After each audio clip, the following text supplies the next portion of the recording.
Hey, friends. Let me make sure I'm not muted. Hi, guys. Hi. Hey, Cherie. Thanks for stopping in early. She says, my DNA has been collected. Hello, Jenny and everyone in the chat. Yeah, we miss Lee over here, don't we? You got yourself a big old cup of coffee and your earbuds. Good to go. She's good to go. All right. Hey, Morgana Banana. Hey, Sherry Jones. Okay, so we're going to get started today. I know it's late, but I did take myself a nap today. After the kiddo got on the bus, I took myself a big old nap, and then I got up and I got a bunch of work stuff done, and now I just got a notification that my husband has left his workplace. So he's going to be going and picking up the kiddo, and then they will be home soon. But anyway, we are going to watch a couple of things today. We're not going to watch the whole Uvalde trial day today. We're going to have to recap that. We'll watch some of it. However, we're going to watch the Devyn Michaels sentencing was today. You guys remember Devyn Michaels, right? She's the one that was married to the Robert Baker, is that his name? The dude that killed the Cementelli woman's husband because they were having an affair or something like that. Y'all remember that? Y'all remember this woman, the Devyn Michaels? So she allegedly takes off the head of her. This was like the weirdest love triangle ever. Okay, so she unalives her husband's father, who she has children with. But she's married to the son. Y'all remember this, right? He was on the stand. The son took the stand.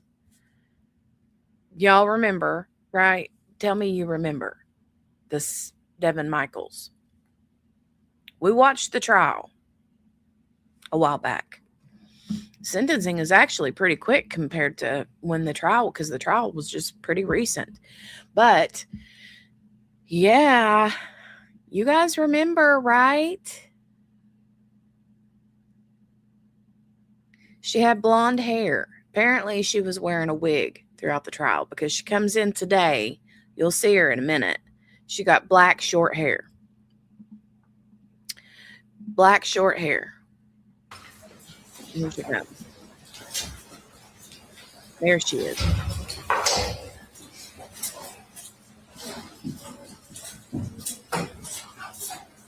All right.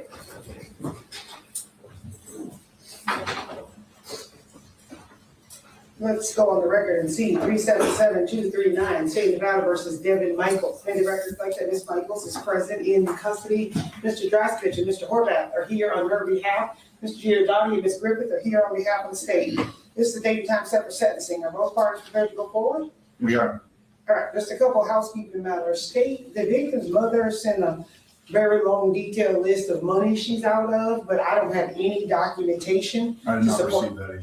Okay, so I'm gonna award the $5,000 of restitution to victims of crime, but that'll be the only restitution because there was actually proof of that. Understood. Any objection from the defense to that? No, Your Honor. Okay, and we did have a discussion about credit, and we have the credit at 780 days. Is that correct? That is correct. Okay. State, you also noticed victim speakers. How many speakers do you have? 2. And pursuant to statute, would you like them to speak last? Please. All right. State, since this is the result of a jury trial, you have retained the right to argue. Yes, Judge, and you've been doing this as long as I have, if not longer. There's a couple of different types of defendants that come before you and that I've dealt with in my career. And there are those that don't function in society. They commit multiple crimes over and over. And then there are those like this defendant who functioned relatively normally for an extended period of time, but committed such an extreme act of evil when she did commit a crime that you have to put her on the far end of the spectrum of evil, Judge. I understand that her lack of criminal history is something that you're going to take into consideration when you determine whether she gets life without her or not. I really just have a question for the court, and I'm not going to try to provide an answer. And the question is this, is a person who is capable of such extreme evil, is that person someone that we want to walk our streets, whether it's 20 years from now, 28 years from now, or not? And you're in the row, you're on the bench, you get to make that decision today. I would just urge you to think about what it must have taken for her to do what she did. Not everyone is capable of that extreme amount of violence. Not everyone, not even some of our worst offenders go that far. There was some statements made at our last sentencing that I would ask you to take it in context with the evidence you heard at the trial. There is absolutely overwhelming evidence of her guilt, and obviously we have a jury verdict at this point. So all that nonsense that was spewed at the last hearing, I think that has been disproven during the course of the trial, and as evidenced by the very quick verdict that was delivered in this case. If you'll recall, it was just a couple of hours on the same day of closing arguments. With that said, Judge, I will submit it to your discretion. Just defer to the victims. Okay. Ms. Michaels, what, if anything, would you like to say before I pronounce sentence against you? At this point, I just feel that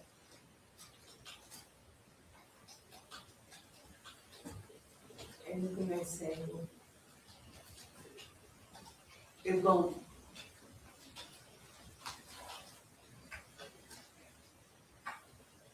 The family's looking for certain things, and I cannot deliver what the family's looking for. And they're here, and I just want them to get their, at least part of their anger out. I know no matter what I say, they're still gonna feel the same way. So just let them have their time, and that's all I can say. Thank you. Devyn? Your Honor, I like to state I'm going to be somewhat brief. This was the result of a 2-week jury trial.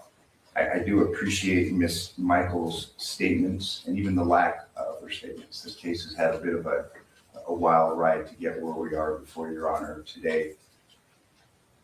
You know, the jury, and we all spoke to the jury afterwards, looked at basically one thing, and that was her statement to the police on August 15th. And she has made several statements leading up to this point, and today she's chosen to just basically let the record speak for itself, and then the history of this case speak for itself. You know, Your Honor is in a very unique position, being basically a murder trial judge. The thing that I would like the court to take into consideration is the issue of proportionality.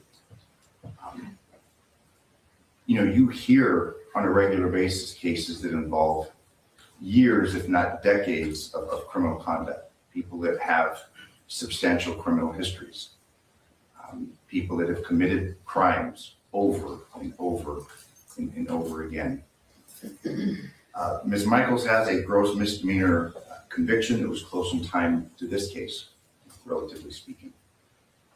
She, outside of the events that gave rise to this case, she's lived a very good life. And I think the court should take that into consideration in reference to this issue of proportionality and treating similar defendants similarly and different defendants differently. I mean, when we look at the object or the goals behind sentencing, we have deterrence, you know, we have incapacitation, we have rehabilitation, and then we get to this issue of retribution. And you know, the flip side of retribution is redemption. You have a woman that stands before you today who's 47 years old. She turns 48 in April. You've got a woman that was a devoted mother. She had a career. Obviously, what occurred is not going to bring Mr. Willett back. Miss Michaels' case, if we take the version of events that the state presented, we have here, you talk about stabbings and crimes of passion and things like that. In this case, we don't have someone that's been charged with lying in wait, planning. We don't have a case where we have a life insurance policy that was viewed. We don't have this, and when we talk about evil, that's kind of a slippery word sometimes. But at worst, what we have here is a conviction based on impulse and then perhaps bad actions that occurred following that. Your Honor spoke with the jury. We heard the testimony. We had this, and she was charged murder with use.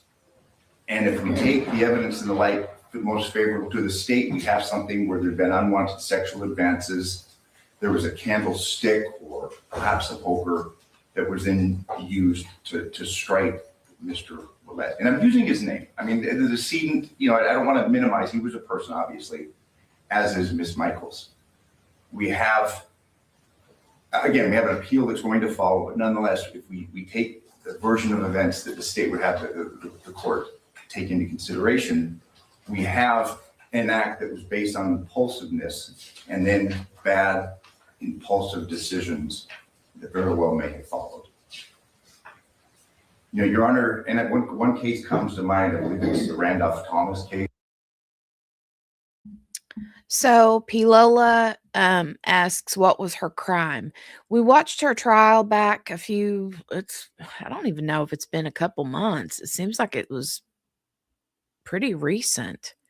So I'm surprised that her sentencing is this quick. But anyway, her crime is she killed her. There was a love triangle, okay? She was married to this man, all right? They were married, but she had also had relations with the man's dad and had children with the dad, with her husband's dad. And she killed him, but also beheaded him. Yeah, she did. She said that she hit him with a fire poker or something like that. And that his head just fell off. Basically, is what that it just fell off. I know that sounds wonky, but I'm just saying that's what she said. Anyway. Oh, got a big kiddo coming in here needing something. So that's her crime. She was found guilty by a jury of her peers. And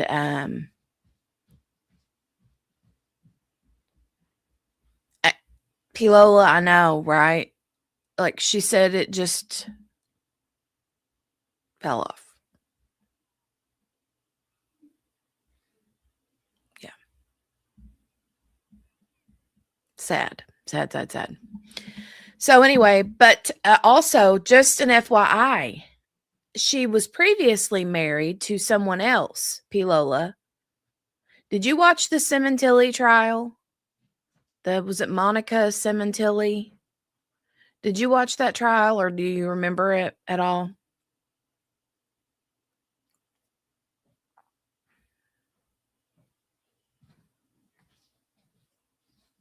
I'm wondering if you remember that at all. That Monica Cementilli case trial.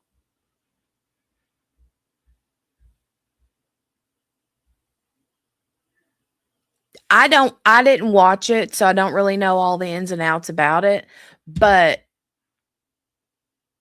she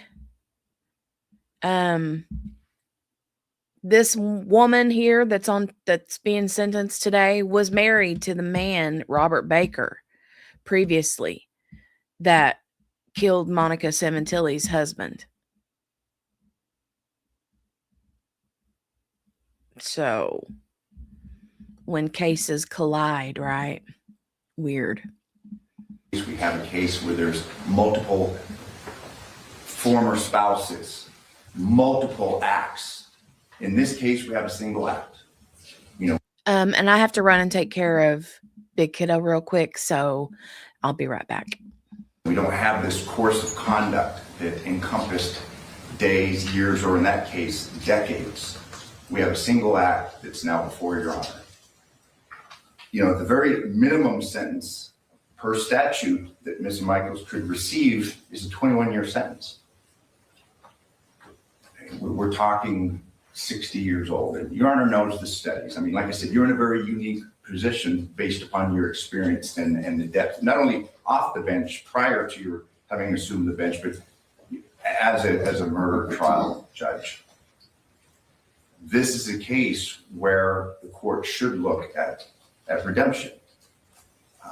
She can contribute to the community. She's had no issues whatsoever while incarcerated. In the beginning of this hearing, your honor addressed the credit for time served she's been in for some time. I would urge the court to view, to look at the facts and circumstances and the very difficult decision your honor has to make with the idea of redemption in mind. I would urge the court to give her, as far as the murder charge, the chance at redemption, the chance to be perhaps one day reincorporated into society. I would urge the court to give her a sentence of 20 with the possibility of parole, and then the minimum sentence for the with use in enhancement. I would submit that this idea of proportionality and true equity and fairness would be served by such a sentence, and that's what we request. And on that, I submit, your honor. Okay, thank you. State your first speaker. Feller. Okay.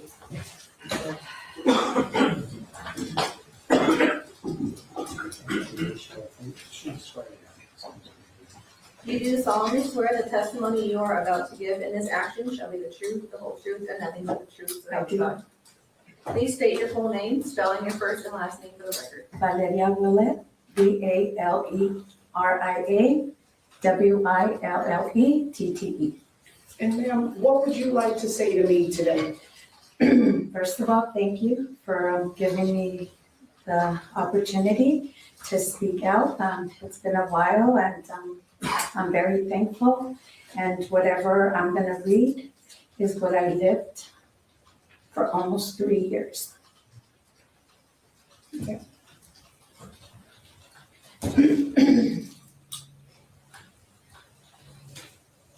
Excuse me.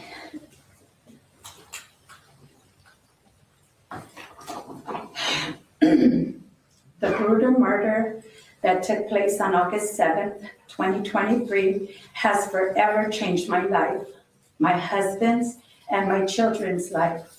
I am still in shock and traumatized because of this unbelievable act from someone who is selfish and heartless. About a week after Jonathan's murder, we came across a huge responsibility of taking in 2 young girls who we didn't know, and due to the circumstances, we couldn't say no when all others say they couldn't. My life has changed since the notification of my stepson's death. With us taking in 2 girls with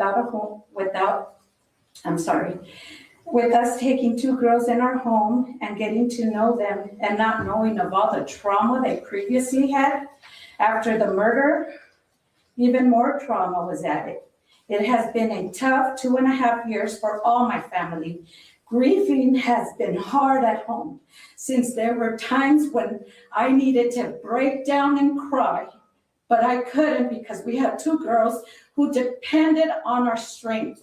Along came caseworkers, CASA, Boys Towns, and CAP attorneys who visit our homes several times a month. This doesn't include the process of getting fingerprinted, classes to be able to assist the girls while with us, and therapy for them and myself, husband on a weekly basis.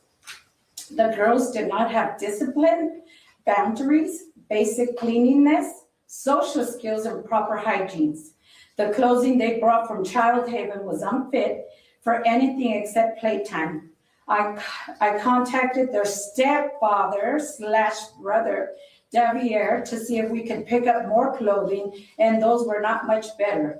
We ended up spending a lot so they could look presentable when in school and out in the community with us. We also had to deal with Casey, our daughter, who was in senior year and fell into depression, making it hard for her to be in school and caused a lot of absences. It was a huge change in her life, having to deal with two young girls with so much trauma. And Casey graduated in June of 2024. It has been very hard on us since no other relative has assisted us in caring for the girls, only my immediate family members, which are my adult children. We have now built a relationship with Aunt Kayla, the killer's sister. She stopped by while she was in Las Vegas on business, and we had a great conversation, and she departed as a supportive aunt. Because of this meeting, the girls have changed their minds of what kind of person she is. We will continue to nurture this relationship with Aunt Kayla and the girls. Through Jonathan, we have gained a true friend who has supported us, especially me.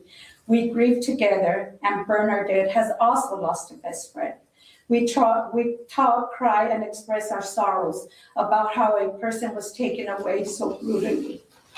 We cannot bring Jonathan back. God has gained an angel in heaven.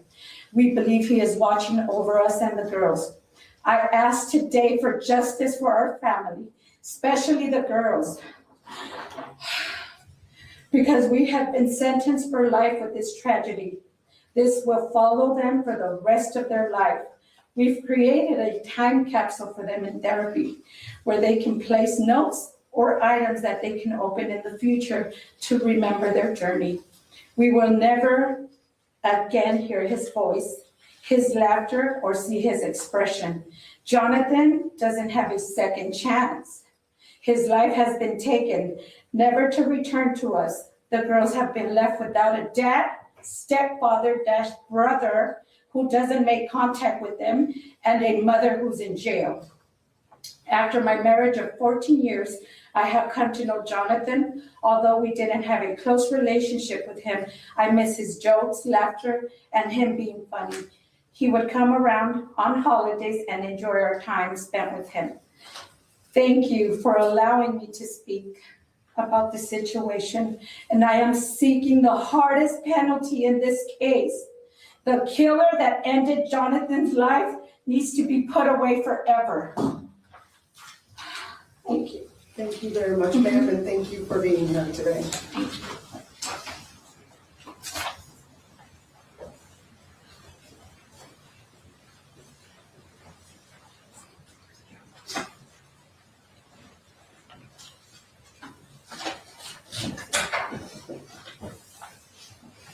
So, You do solemnly swear the testimony you are about to give in this action shall be the truth, the whole truth, and nothing but the truth, so help you God? I do. Please state your full name, spelling your first and last name for the record. James Willett, JamesWillette. and sir, what would you like to say to me today? I have a prepared statement Okay. that I would like to have you listen to. Okay, whenever you're ready. May I have a seat? Sure.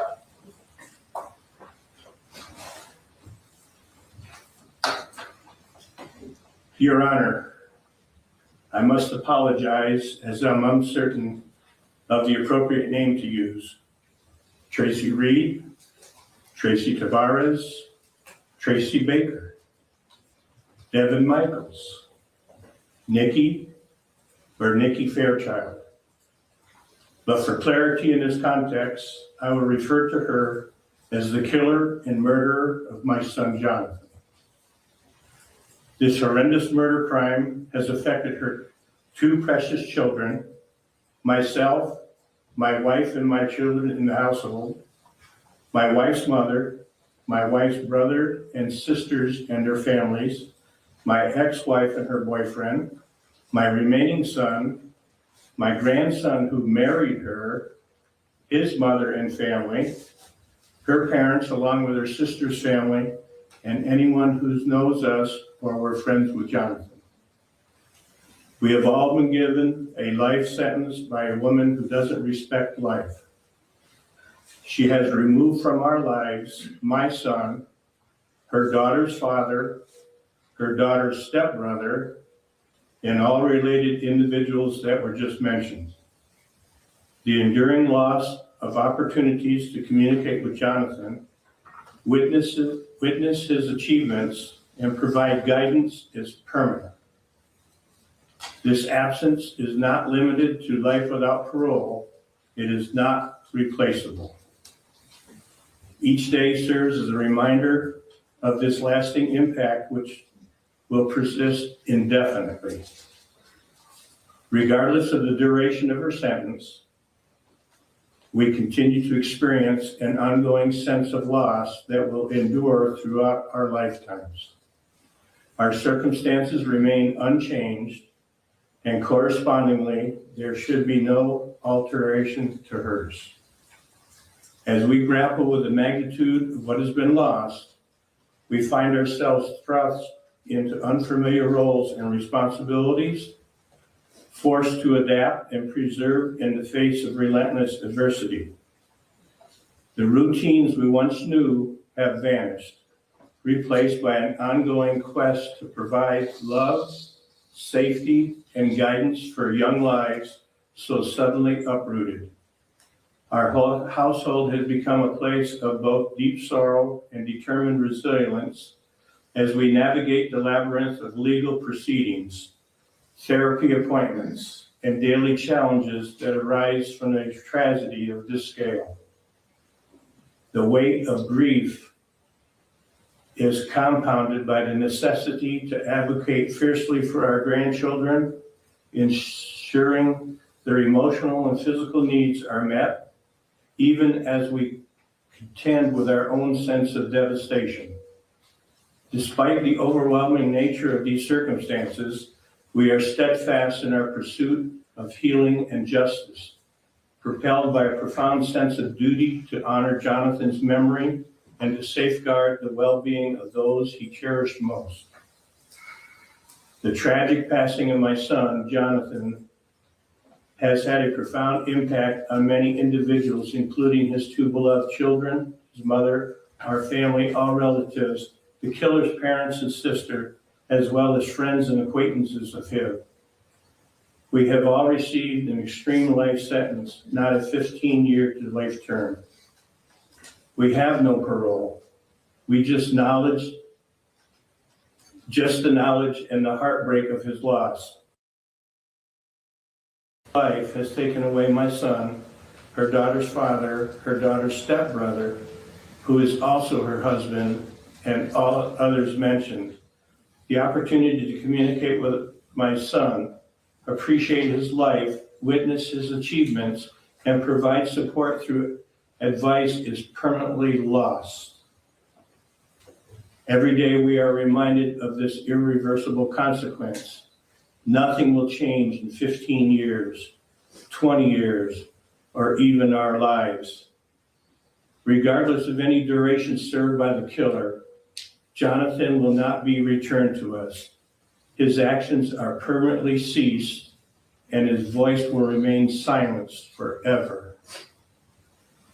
We are enduring a lifelong impact until the end of our days. This situation remains unchanged for us and thus should remain equally unaltered for the killer. We are consistently reminded of the serious impact of the killer's action on her life. Each day, the killer's daughters wake up to the reality that their father is no longer part of their lives, preventing them from sharing any experiences or creating memories with him.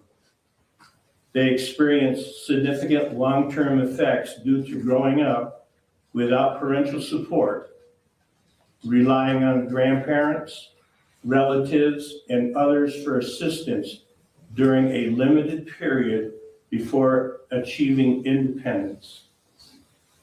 We are optimistic that they will understand they are not responsible for these circumstances and their future choices will help them avoid entering this system. Despite this, they will carry the burden of their mother's actions, knowing she has effectively removed both parents from their lives. These events have left 2 young lives facing significant challenges in their futures following the loss of their father due to her mother's actions. The recent events have been particularly traumatic for our family, especially for the children. My wife and I have attended classes to assist in raising our granddaughters and addressing their trauma. We are supported by caseworkers, CAP attorney, CASA worker, Boys Town worker, therapists, special school classes, coaches, and the daily challenges resulting from the loss of both parents. This situation has impacted everyone involved. We have observed changes in attitudes of our relatives and friends due to this event. Both my wife and I have consulted a therapist for support, which has been beneficial, though the issue remains prominent in our lives every day. We have attended numerous court dates related to both the murder trial and the cases involving the child abuse and termination of parental rights. The significant time spent traveling, communicating with district attorneys, and enduring the anticipation of trial outcomes has severely impacted our mental health and well-being. Such experiences are immensely challenging, particularly when one child is tragically taken by murder, as Jonathan has. As a retiree, I anticipated enjoying my golden years, but now my wife and I find ourselves responsible for raising preteens once again. It is essential to emphasize that while we deeply care for the girls and are concerned about their future, proper medical care and dedicated personnel can help ensure they lead normal lives. We are making notable progress with Janaea, who is determined to improve her life and situation.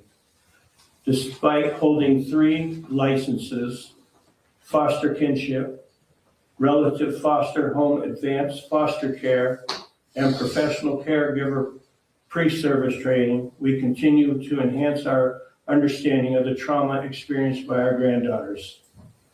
These children have never experienced loving discipline, nor had real interaction with others, as they were homeschooled rather than attending school. Consequently, there is a significant lack of etiquette in social environments and personal interactions with peers and friends. Hey, sorry guys. I had to go take care of kiddo. So I wanted to pop in and say, hey, Miss King.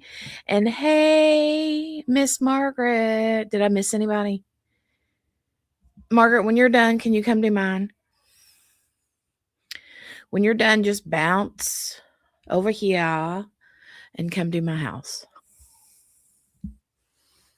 Oh, hey, Lindsay. I didn't see you pop in. Mrs. Savage Geese. Hey, girlfriend.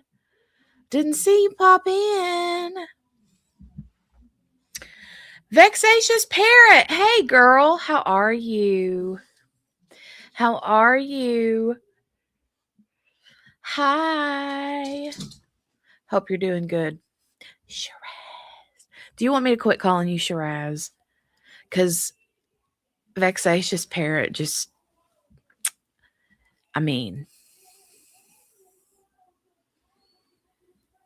typos. Am swell. I'm doing good.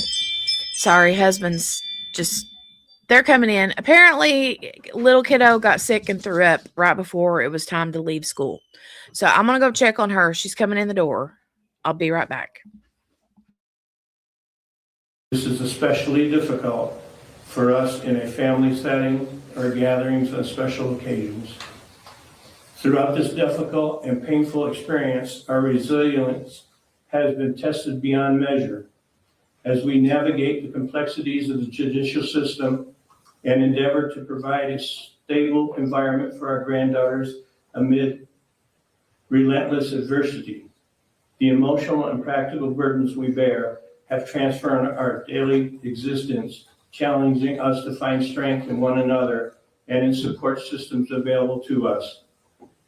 Despite the constant reminders of the loss and the enduring pain etched in every aspect of our lives, we strive to foster hope for the future of our grandchildren, advocating for their safety, well-being, and justice in the wake of such irreparable harm. We have faced countless obstacles in our efforts to piece together a sense of normalcy, persistently navigating bureaucratic hurdles and emotional turmoil while every aspect of our daily existence has been altered. Every future plan reshaped by consequences of a single unforgivable act. The weight of responsibility continues to rest heavily upon us as we advocate for justice and stability, not only for our own heart, but for most importantly, for Jonathan's children whose futures have been so deeply scarred.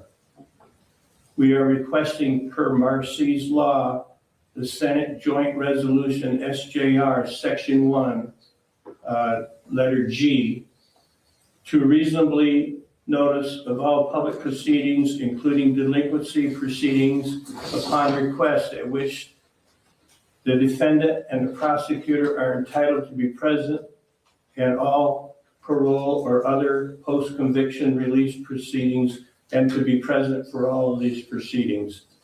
Section N, to be informed of all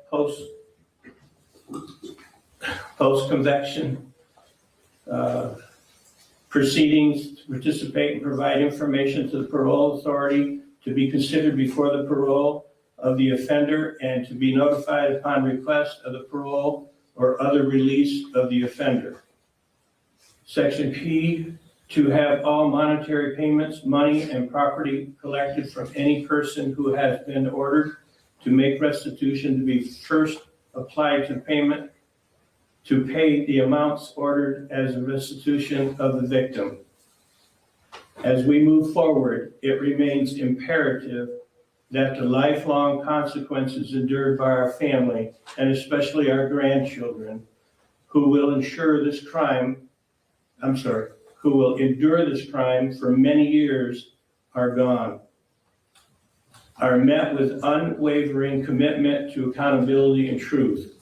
The emotional scars, the logistic obstacles, and the persistent sense of emptiness cannot be erased.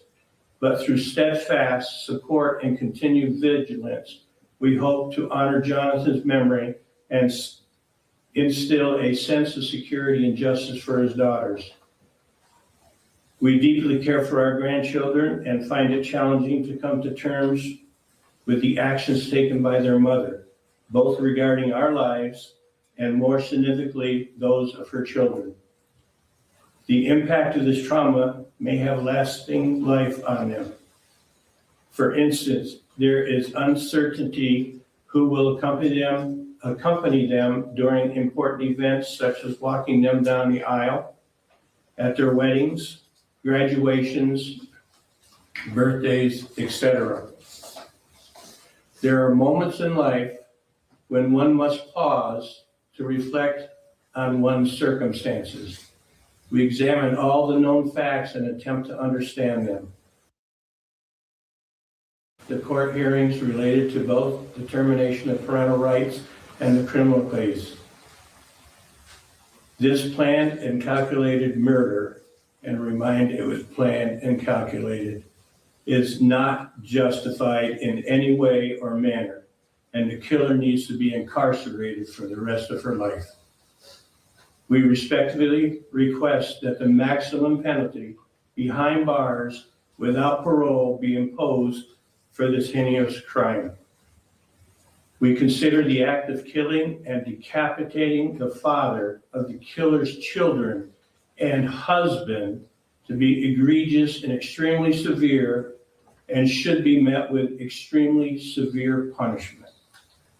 We trust in the wisdom of the court to recognize the full impact of these actions on all parties involved, and to deliver a resolution that both acknowledges the depth of our loss and upholds the principles of justice upon which our faith now rests.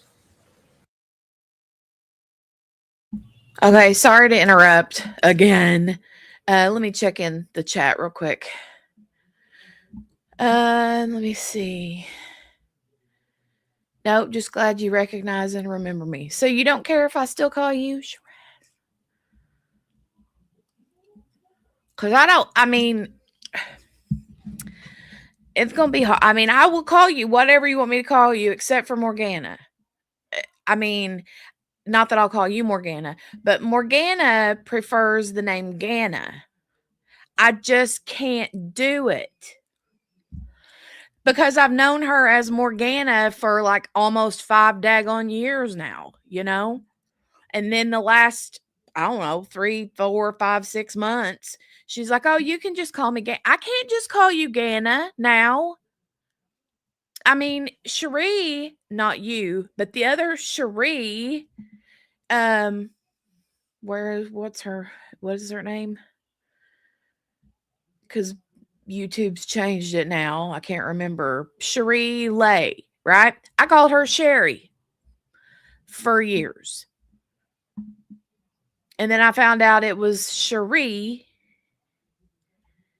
And so that took me a little bit of time to adjust to, but Morgana says you can, you just won't.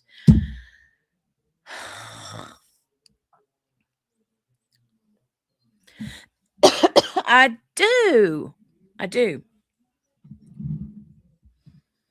Yes. She refuses. I don't know. I can't help it. I tried it on for like one day, tried the Ganna on for like a day. I couldn't even get a whole day. I think I called her Ganna like twice, and that was all I could handle. It just does not feel right to me. You're one of the first I met on YouTube. Who, Shiraz? I was going to say, not me.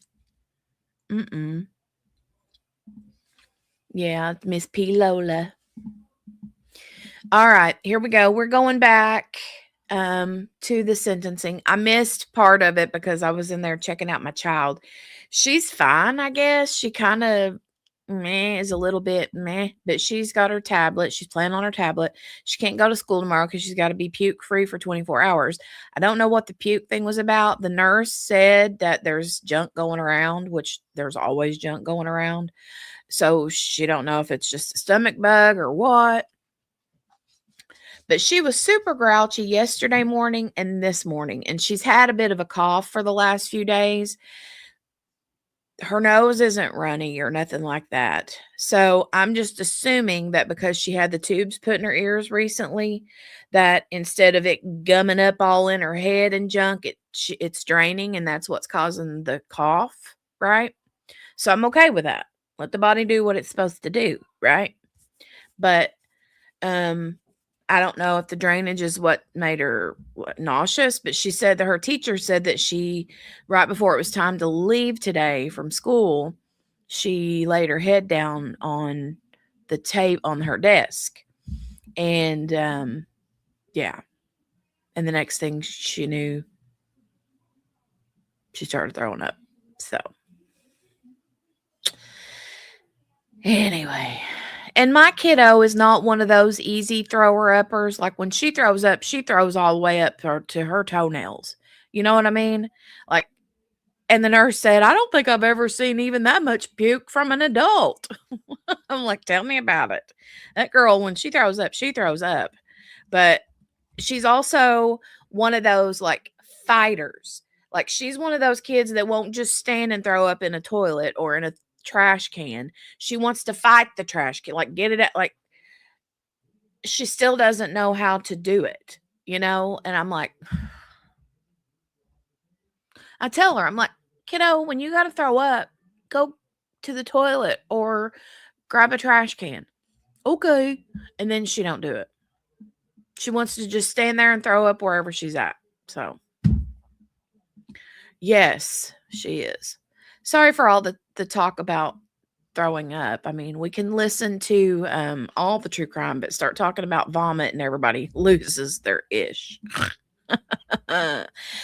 So anyway, wondering if they can give her a little Zofran for the nausea. Sometimes the tubes mess with ear vitreous fluids, making them dizzy and nauseous. You know what? That could be.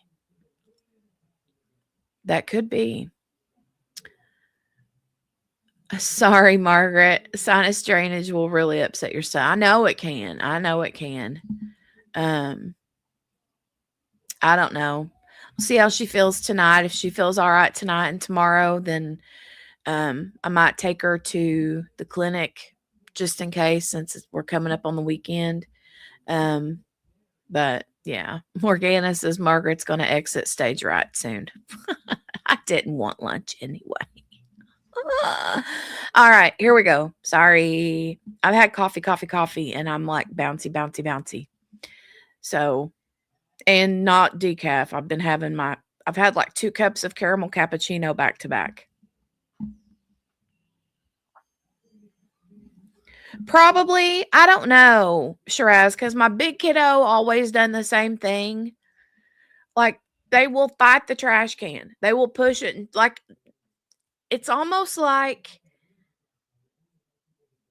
I don't know how to explain it. It's almost like,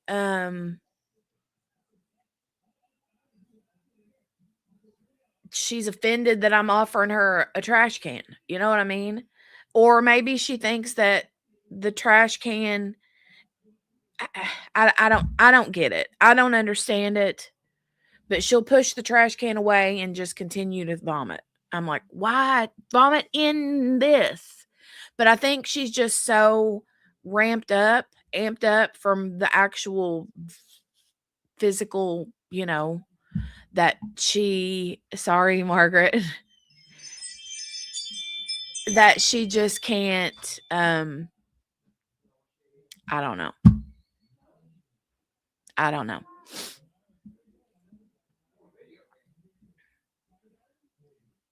Yeah, I don't know. Maybe.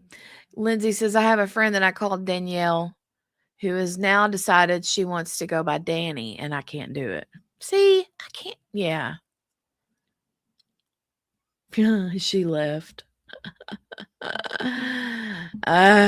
Okay. Imitrol. I've never heard of that. All right, here we go. Sorry about all the vomity talk. We'll continue. Thank you for providing me the opportunity to share my perspective on this criminal murder. I now defer to your judgment on this murder case. Thank you, sir, and thank you very much for being here today.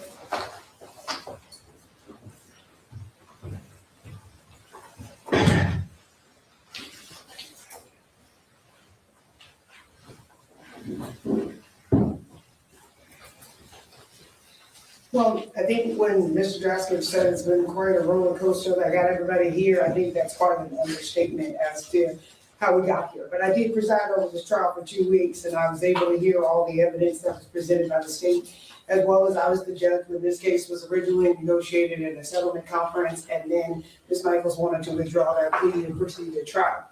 And the jury has ruled, and we all have to respect the decision of the jury. But I have to say, and I think Mr. Willett said it best, and as well as so did his wife, because one of the biggest concerns that I think we should all have as we deal with this is the fact that these children are going to be left without either one of their parents. And it's not any fault of theirs, it's not anything that they played a part in, but as well as everything that they had endured up to this point.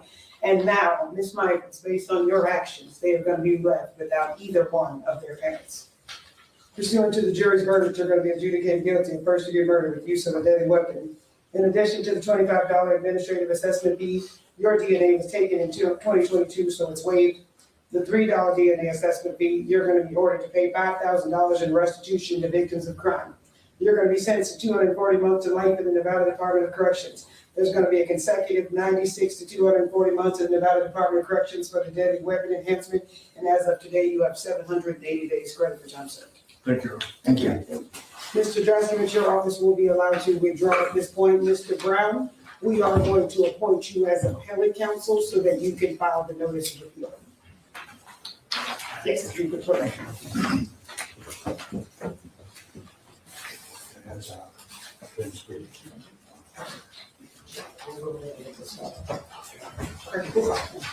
Thank you, guys.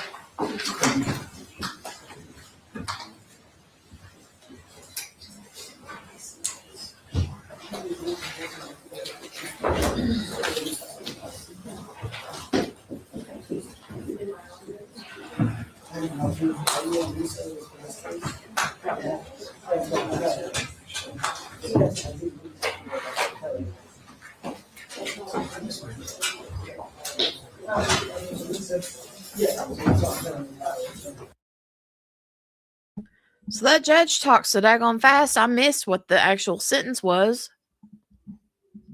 Did she? Hold on a minute. Let me rewind it. Principles of justice upon which are the opportunity for judgment. Today?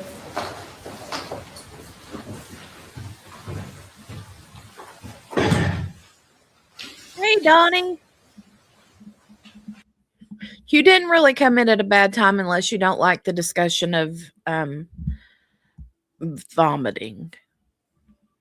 I was talking about kiddo. She got sick at school today. And I had a very full, in-depth TED talk about children and vomiting.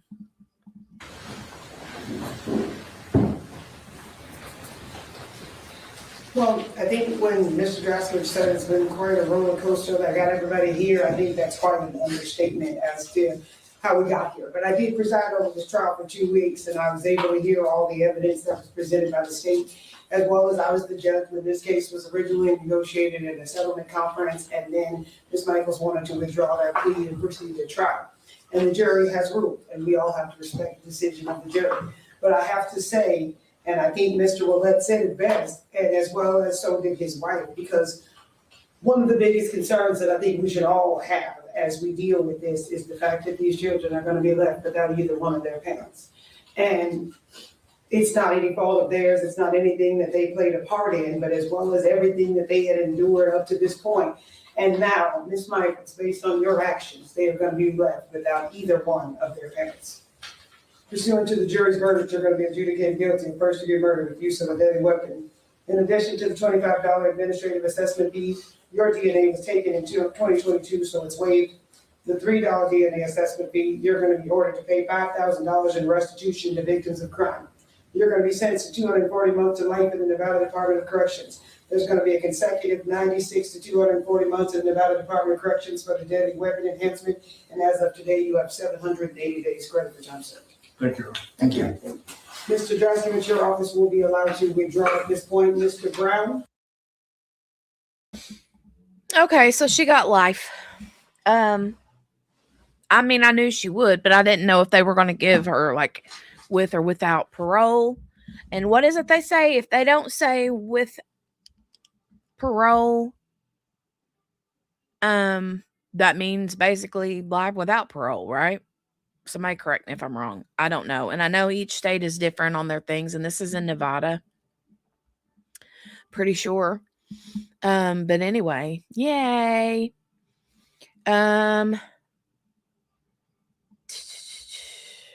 What cocktail party is complete without that conversation, right? Congratulations, Morgana. It's mine and John's 32nd anniversary today. I guess I do like him a little. Happy anniversary.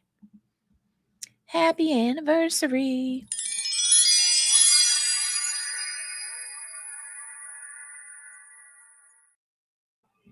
Show that to John for me. Happy anniversary. That's awesome. That's a long time, too. All right, Shiraz, go make your phone call. Extra sparkles. Yeah. Extra, extra. Here, let's give her some extra.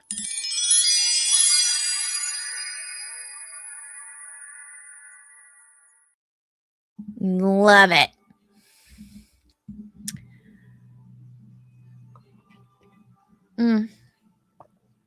coffee is good. He's too old to run away from you now. Oh my gosh. Get out of here. Get out of here.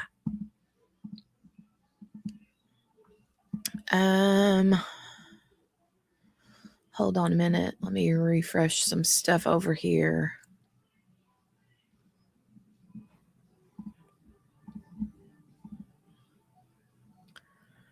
Bum, bum, bum, ba-dum, ba-dum, bum, bum, bum, ba-dum. I want to find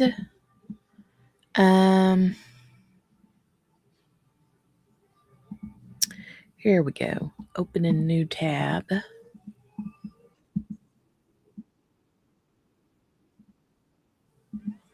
Okay, let me rewind this back to the beginning. And share this tab. Exit that out. Make it big. All right.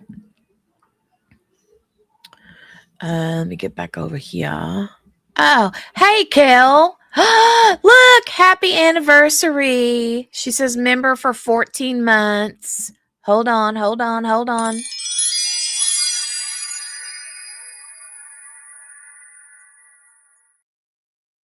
Missed you over here, Kel. How are things going in your neck of the woods? How are things going with you? Morgana comes in with the zebra. That's so cute. Did you see there was a shooting at a funeral at an LDS church last night in Utah? No, I haven't heard about that. Good grief. On December the 8th, it was 35 years for me and my hubby. Congratulations, Cherie, and happy anniversary. Hey, miss yous. Miss yous. I miss you too. You have to catch us up and tell us what's going on. How's work and all the things. My brain hurts for my new job, but other than that, doing good. Well, I mean, I would imagine that with your job, I mean, there's a lot of things to learn. But I'm assuming that after a bit of time and the new wears off, it'll be like old hat, you know? Yeah, congratulations and happy belated anniversary, Cherie. Wow. All right, so today we did the, if you missed it, Kel, we just watched the sentencing for Devyn Michaels. Now we're going to switch over to the Uvalde officer trial. I've got it pulled back to the very beginning. His tie is pretty. It looks like mermaid scales. I like it a lot. So we started this trial the other day, and then there was some sort of an issue with the witness kind of saying something that the prosecution wasn't expecting while she was on the stand. And the defense got a little bit up in arms over it. And they ended up, the judge told the jury not to be back until Thursday, which is today. And so yesterday morning, they had a hearing to discuss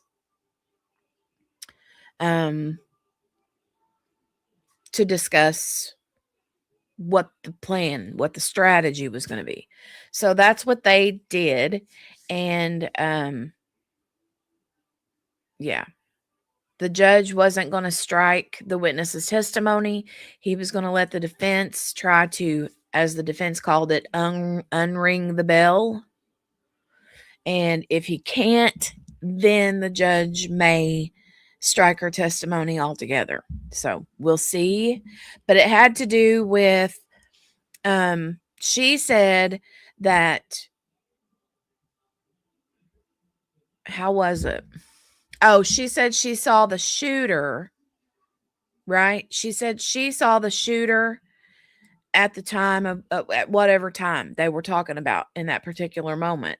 And she said she saw the dust cloud, and then she said she saw the shooter, and she described the shooter.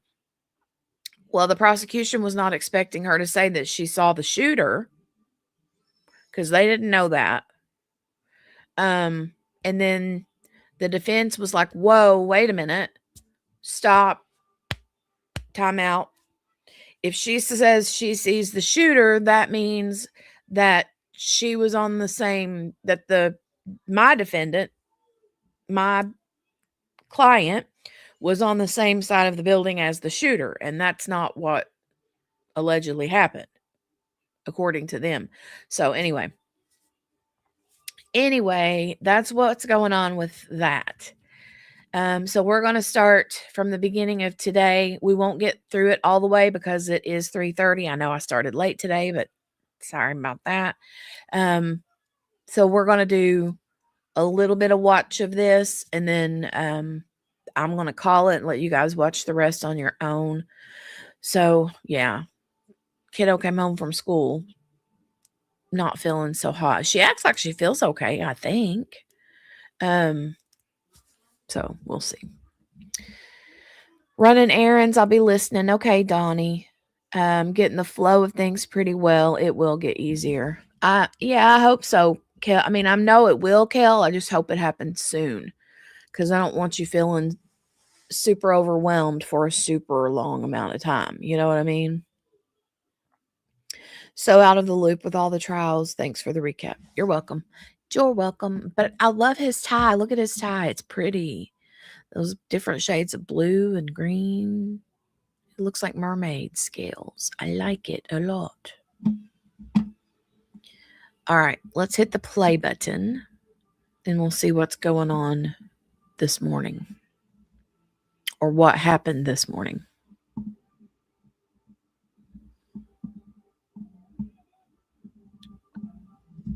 Fast forward it.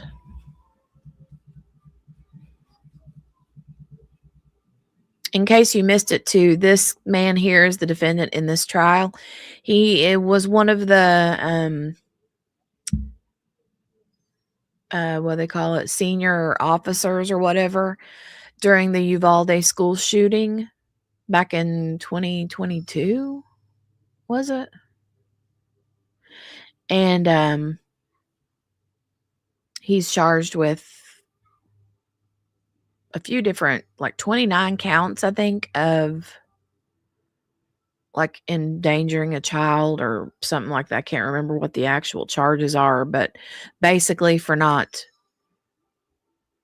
acting fast enough, for not going in, because they said that it was 77 minutes before any law enforcement entered that school building,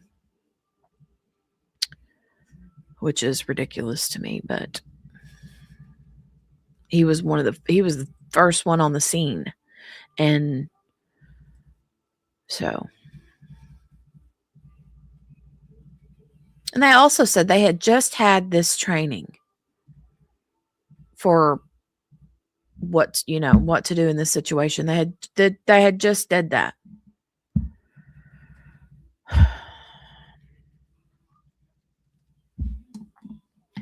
Well, I was doing the 5-second intervals. Let me just fast forward through till I can see some actual. Okay, here we go.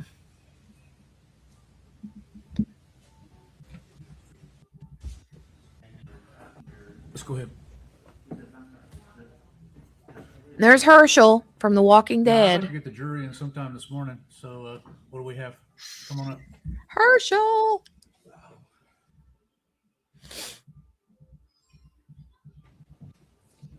Okay, go. Yes, Your Honor, thank you. Okay, here we go.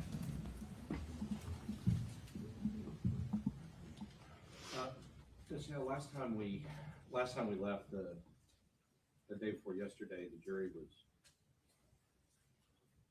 left the room, and then now they're back today, and so I kind of want to go through a few things. I think the first thing I want to talk about, though, is just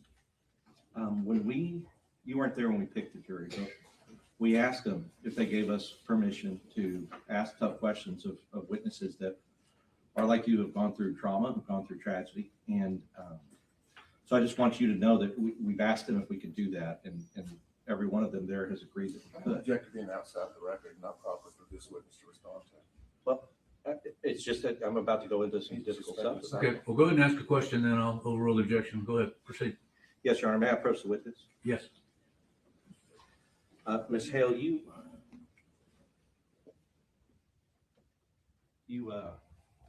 and I have gone through that statement that you made to the ranger, and we talked about that, and I played it for you the last time that we were here together. Yeah. Yep, okay. And so, Your Honor, at this time, I'd like to play the statement that. All right, you may proceed. And Ms. Hale, just to center it, this was a statement that was taken 4 days later when you were being interviewed by the ranger about your experience and what happened that day at Robb Elementary. Is that right? Yes.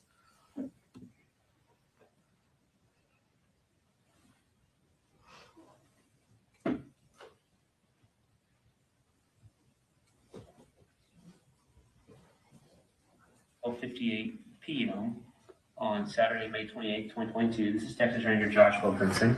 I'm here with Special Agent of the FBI, Sean Curtis, and we're here today interviewing Ms. Zook. You correct your now. Zook, I'm sorry, Ms. Zook. Hell, it's now Hell or it was Hell? No, it's now Hell. Now Hell. Okay, so Mrs. Hell. And so what I'll do, ma'am, and your first name is Stephanie, correct? Yes. And it's Stephanie. Yes. Okay. Hell. And your date of birth, ma'am? 5693. No, you're fine. You're fine. All right. And what's a good contact number for you, ma'am? 830-688-6856.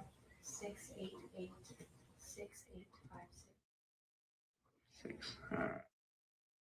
All right. So as I discussed just a moment ago, I'm just gonna have you kind of walk us through from start to finish, what you remember. Okay.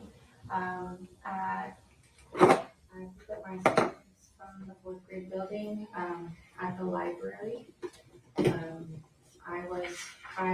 Before that, I guess I was in room, I think it's 130, with an interventionist. We were going through her manipulatives since she's retiring. So I was a little late picking up my kids, but the librarian had them outside because I'm usually very early. So I walked out around, I'm gonna say 11:26 or 27, Okay. with my students. And we headed to the playground, playground B is what we call it. As we were walking over there, I heard a loud boom, what sounded like a dumpster truck picking up trash. And so I get there very early, so I know that they do that in the morning, and I thought that was strange. Looked around, couldn't see anything. We get to the playground, and I had just gotten to the little bench where I watch my students, and I heard two, it sounded like fireworks, and I again looked around. I was like, that's weird. There was a coach leaving to, I guess, have lunch, and I saw him turn around as well, and he has the campus radios, and I guess he heard something over the radio because I saw him pick it up, and then he just started running towards the gate. At that time, I knew something was wrong, so I told my students, like, run, let's go, let's go. We were pretty far from our classroom, so we went into a 2nd grade classroom where I was in there. Miss Wally ended up in there, and I don't know the other teacher's name off the top of my head since we just integrated campuses. But we were in the first room on wing D, closest to the playground. Is that room 9? No. Okay. If I have a map. Yeah, that's fine.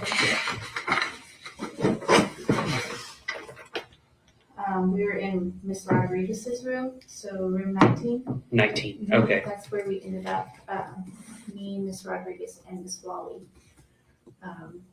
I only ended up with 4 of my students in there with me. And the rest of them were in other classrooms here on this wing as well. Wing D. Okay. Once we got in there, we secured the room. Her kids were watching a movie. They paused it.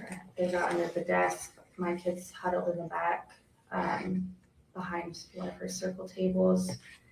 The students kind of didn't take it seriously. I mean, they did, but they didn't, because we've had so many bailouts lately that they thought, oh, here we go again, it's just another bailout. I didn't receive the alert through Raptor system until I was already in the classroom and secured. Okay. So if I would have waited until we got a Raptor system alert, we would have been outside like the whole, pretty much for a while.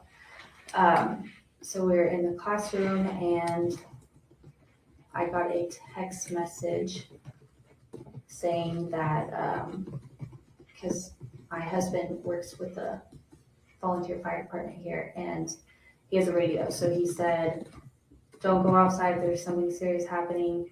But he wouldn't tell me what. And then a few minutes later, he said, there's a active shooter. Don't go outside, don't open the door to anybody, those sort of things. And so you learned of the active shooter situation from your husband then? Okay. And what's his name? Tristan Hale.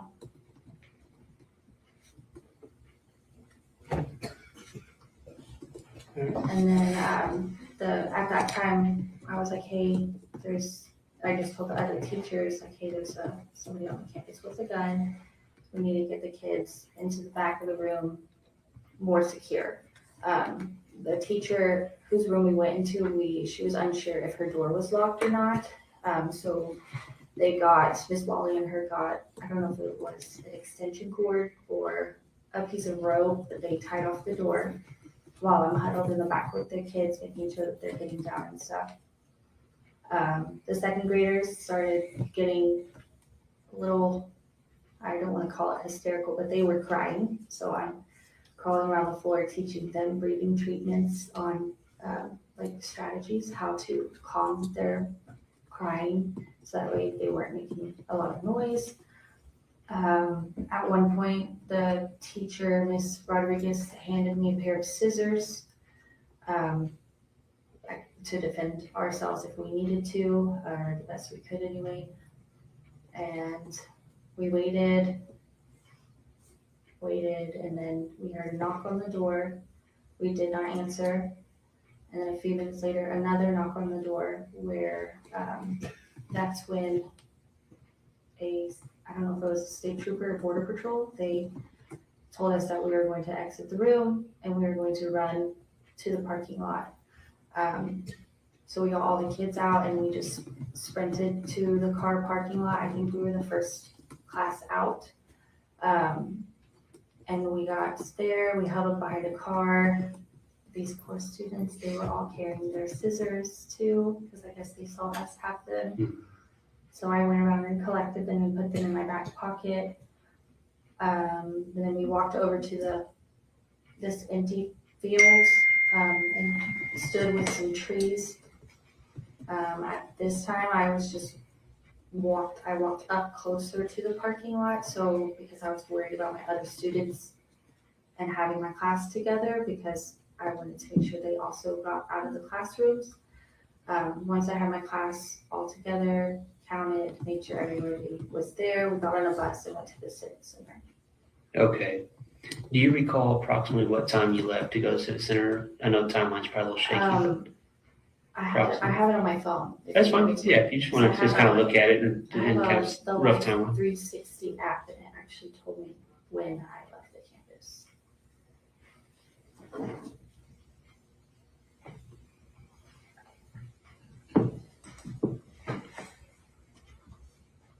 But I don't want to say anything. No, you're fine. It don't have to be perfect. It's just an approximation. I left the campus at 12:21. 12:21. Is when I said I left it. Okay. And then I got to Civic Center at around 12:40. Okay. And I'm not familiar with the Raptor system. Is that something that's on your phone? Or? It's Okay. an alert system where teachers can call an alert, admin, outside neighbors, police departments, they can send it and it comes to our phones.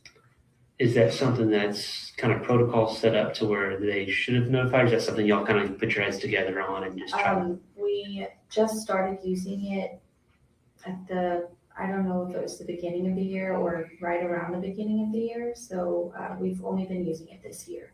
Okay, But it just sends us notifications rather than coming over the intercom and saying, hey, we're on lockdown, or giving a code word or something like that. okay. And I know you kind of brushed it a little bit, but what is the policy regarding, on the school regarding locked doors? They do have to be locked all the time. Okay, and that's for every building or, okay. And do each of you have keys individually to access in and out of the Yes. building? Okay, so you don't, I mean, I do have them. I think everybody does. okay, For sure. all right. Do you know if someone has I'm sorry, what were you going to say? Oh. Do you know if someone has a master key, and if so, who would be the holder of the master key? There are a couple people, the principal, assistant principal, counselor, the front office staff, Ms. Jeanette has a pair, and the custodians. Okay, so quite a few people then. Okay. And, okay, you've already answered that one. And so is there any protocol on what y'all do during an active shooter situation? We make sure the door's locked, cover windows, the windows on the door. We huddle in some sort of secured area in the classroom, so. Okay. To your knowledge, were there any issues with any of the doors, both exterior and interior doors, that they were having issues with locks or anything of that nature? To where the doors weren't locking like they needed to or anything of that nature? I know that there's an ACE room, and this lady just started, I don't even know her name, but there's an ACE room in the 4th grade building that does not lock. It, because there were teachers in there last year that I knew, and it doesn't lock. Okay. I'm not sure why, but it doesn't. And then the ACE room is right next to the room where I was at. Oh, it's right here. But And it's 131 actually. 131? Yeah. Okay. But as far as like exterior doors to enter buildings, no. I always only come through, I don't even have to go through doors. I just come through the parking lot to my classroom most of the time. Okay. And so with 131, are there any students that are typically taught in 131, or is that just kind of a spare room? I think it's a spare room because it's the after-school program. I think maybe that they have speech in there sometimes. I know my students go to 132 for speech during the week. Okay. And does 132 conjoin with 131? Do you know? I've never been in the classrooms. Okay. But I think the buildings in the 4th grade have that door in the classroom itself. that leads to the other classroom. Okay. Do you know if it's common practice at all by teachers or students to prop doors open or anything of that nature? Like, do we do it often, or Yeah. is it done? I mean, Yes. I feel like we've all done it at some point because we are by ourselves most of the time, and if we're trying to bring items into the school, especially if they're heavy or awkward to hold, I mean, we've all done it, so, Yes. I mean, we're not supposed to, obviously, but, I mean. But it happens Yeah, through it just, happens. through daily, like you said, care. It makes sense that you But our would have to. custodian is Jaime. He's very religiously locks and makes sure the gates are locked whenever everybody comes in, the doors, and he's always going around making sure that they are locked, the exterior doors. Okay. On the, say you have an issue with a door handle, it's having issues with locking it. Do y'all keep is there any type of records that are kept on reporting it, or is it more like word of mouth? You go to Jaime and say, hey, there's this issue with this door, and Because it will get done faster that way, yeah, that's pretty much. more word of mouth? We either go to the front office and say, hey, this is happening, or we let him know whenever we see him pass on campus. I don't know of any reporting, like, document that we have to fill out. I know is probably one on the district website for major things like ACs and Mhm. whatnot. But yeah, word of mouth pretty much. Okay. With that, would that come in an email directly to Jaime, or is it more of you actually approach Jaime and tell him what you We have? would usually What approach? approach them. Okay. Is there anything that I haven't asked you that you think's important or that you feel is pertinent to this? I don't think so, no. Okay. Sean, anything you think of? I have two, if you don't mind. Yeah, go ahead. So when you said that when you all were in the play area and you ran into Ms. Rodriguez's classroom, you said you only had 4 of your students. Yes. Did you have 4 students going in the play area B? No, I had 10. Okay. And then is it just the assumption that they just found? Oh, I stood out and I did not go into the actual classroom until every student was inside of the classroom. Gotcha. I was Okay. standing at the Sure. door, making sure, and I checked the playground, and then once I didn't see any kids, shut the door behind me. Track. Okay. And then my second question, when you said someone from, it was either Border Patrol or some agency came in, did they and get you to evacuate to the parking lot? Was that, did they get to you through a window, Through a door through the front door? of the classroom. Okay. Do we know how they entered? We opened it. Oh, Yes. okay, gotcha. After they said Border Patrol and Ms. Wally looked through the, to kind of remove the stuff a little bit just to make sure. Just because we were hearing, because I'm in a large group text with people from Uvalde saying that they were starting to evacuate kids. And so we just checked, I guess, we were not supposed to, but after you identified it, Yeah, check to make sure. I'm glad. Do you have any others? No, that was on my two. I'm glad you brought that up. Regarding the locked doors, are you able to lock them from the inside of the classroom so they have to be locked from the outside? and Okay. you can only lock it with a key. Okay. Is there a reason why they have it structured that way? They don't know, it's just how it is? Yeah, I guess. Okay. Okay. In the old school, so. Yeah. Yeah, you cannot lock it from the inside. Okay. All right. Anything else you can think of based on any of the follow-up questions he just had and that one that I just asked you? Not necessarily, no. Okay, all right. Would you be okay if something comes up in the future, we learn something additional, if we reach out to you and follow up? Perfect. Well, I appreciate your time today, Ms. Sell, and we'll let you get out of here. We'll get your property real quick and let you get out of here. And we'll conclude the interview at this time. And, at 1:15 p.m. on Saturday, May 28th, 2022. Right back, Bruce. Yes, sir.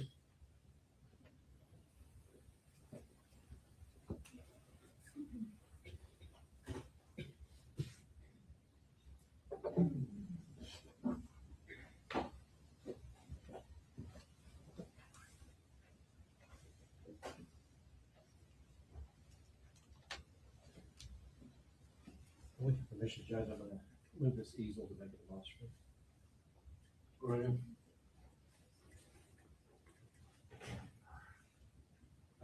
Ms. Hale, as just to kind of go back to what we were talking about the day before yesterday, when Mr. Turner was here and he was questioning you, part of the things that you told the jury was that you saw a person dressed in black with long hair and a long rifle when you were out from the playground going into the room. Is that right? Yes.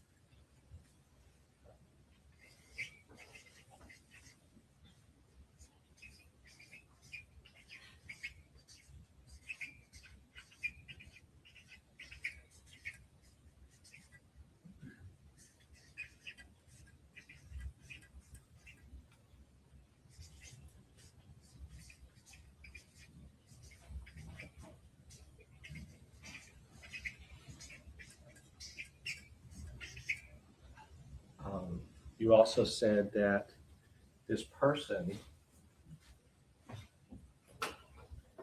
Mr. Turner showed you this map, and you said that this person that you saw was on the south side area, I guess on the sidewalk, next to the south entrance, Closer to the parking lot. closer to here. Mhm. Okay. And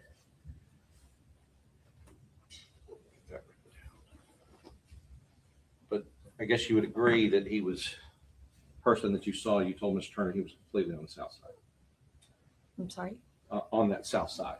Yes, and I was pointing with the pointer. Right. And just so I can be clear, I mean, this is the south side here, and you're pointing at this area. Okay.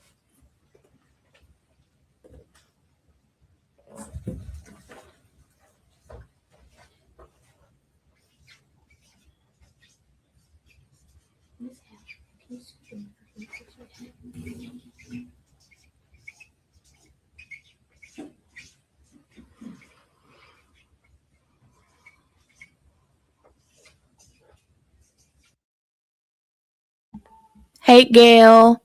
Hi. Sorry, I was trying to get stuff ready. I think kiddo has a low grade fever. She's just wanting to lay down. So, and husband is getting ready to go to town because he's got a meeting he has to go to. And then I think he's going to run to the store or something. I don't know. But anyway, I'll let this run for a little bit longer and then I'm going to go ahead and call it a day because if she's in there asleep, I want to keep an eye on her in case she decides that she wants to throw up again. So anyway, I don't know, Gail. I think it's a belly bug. I think she got a belly bug. We'll see. So, yeah, I know. Stinky, stinky. Sherry. Oh, I hope not. I hope not. All right, let me hit the play button back. Here we go.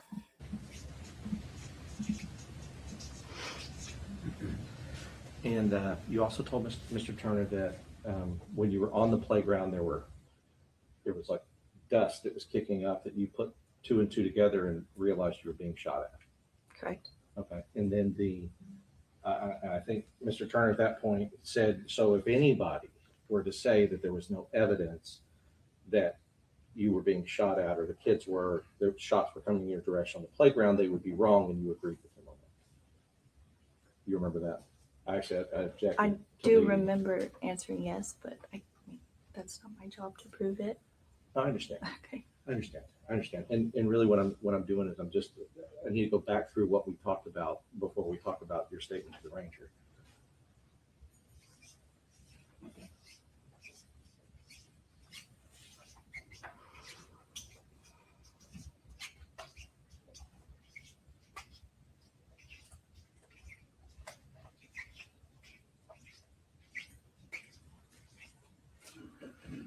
Okay, so when we heard that statement, we talked about the fact that it was, and I can back up and go sit down.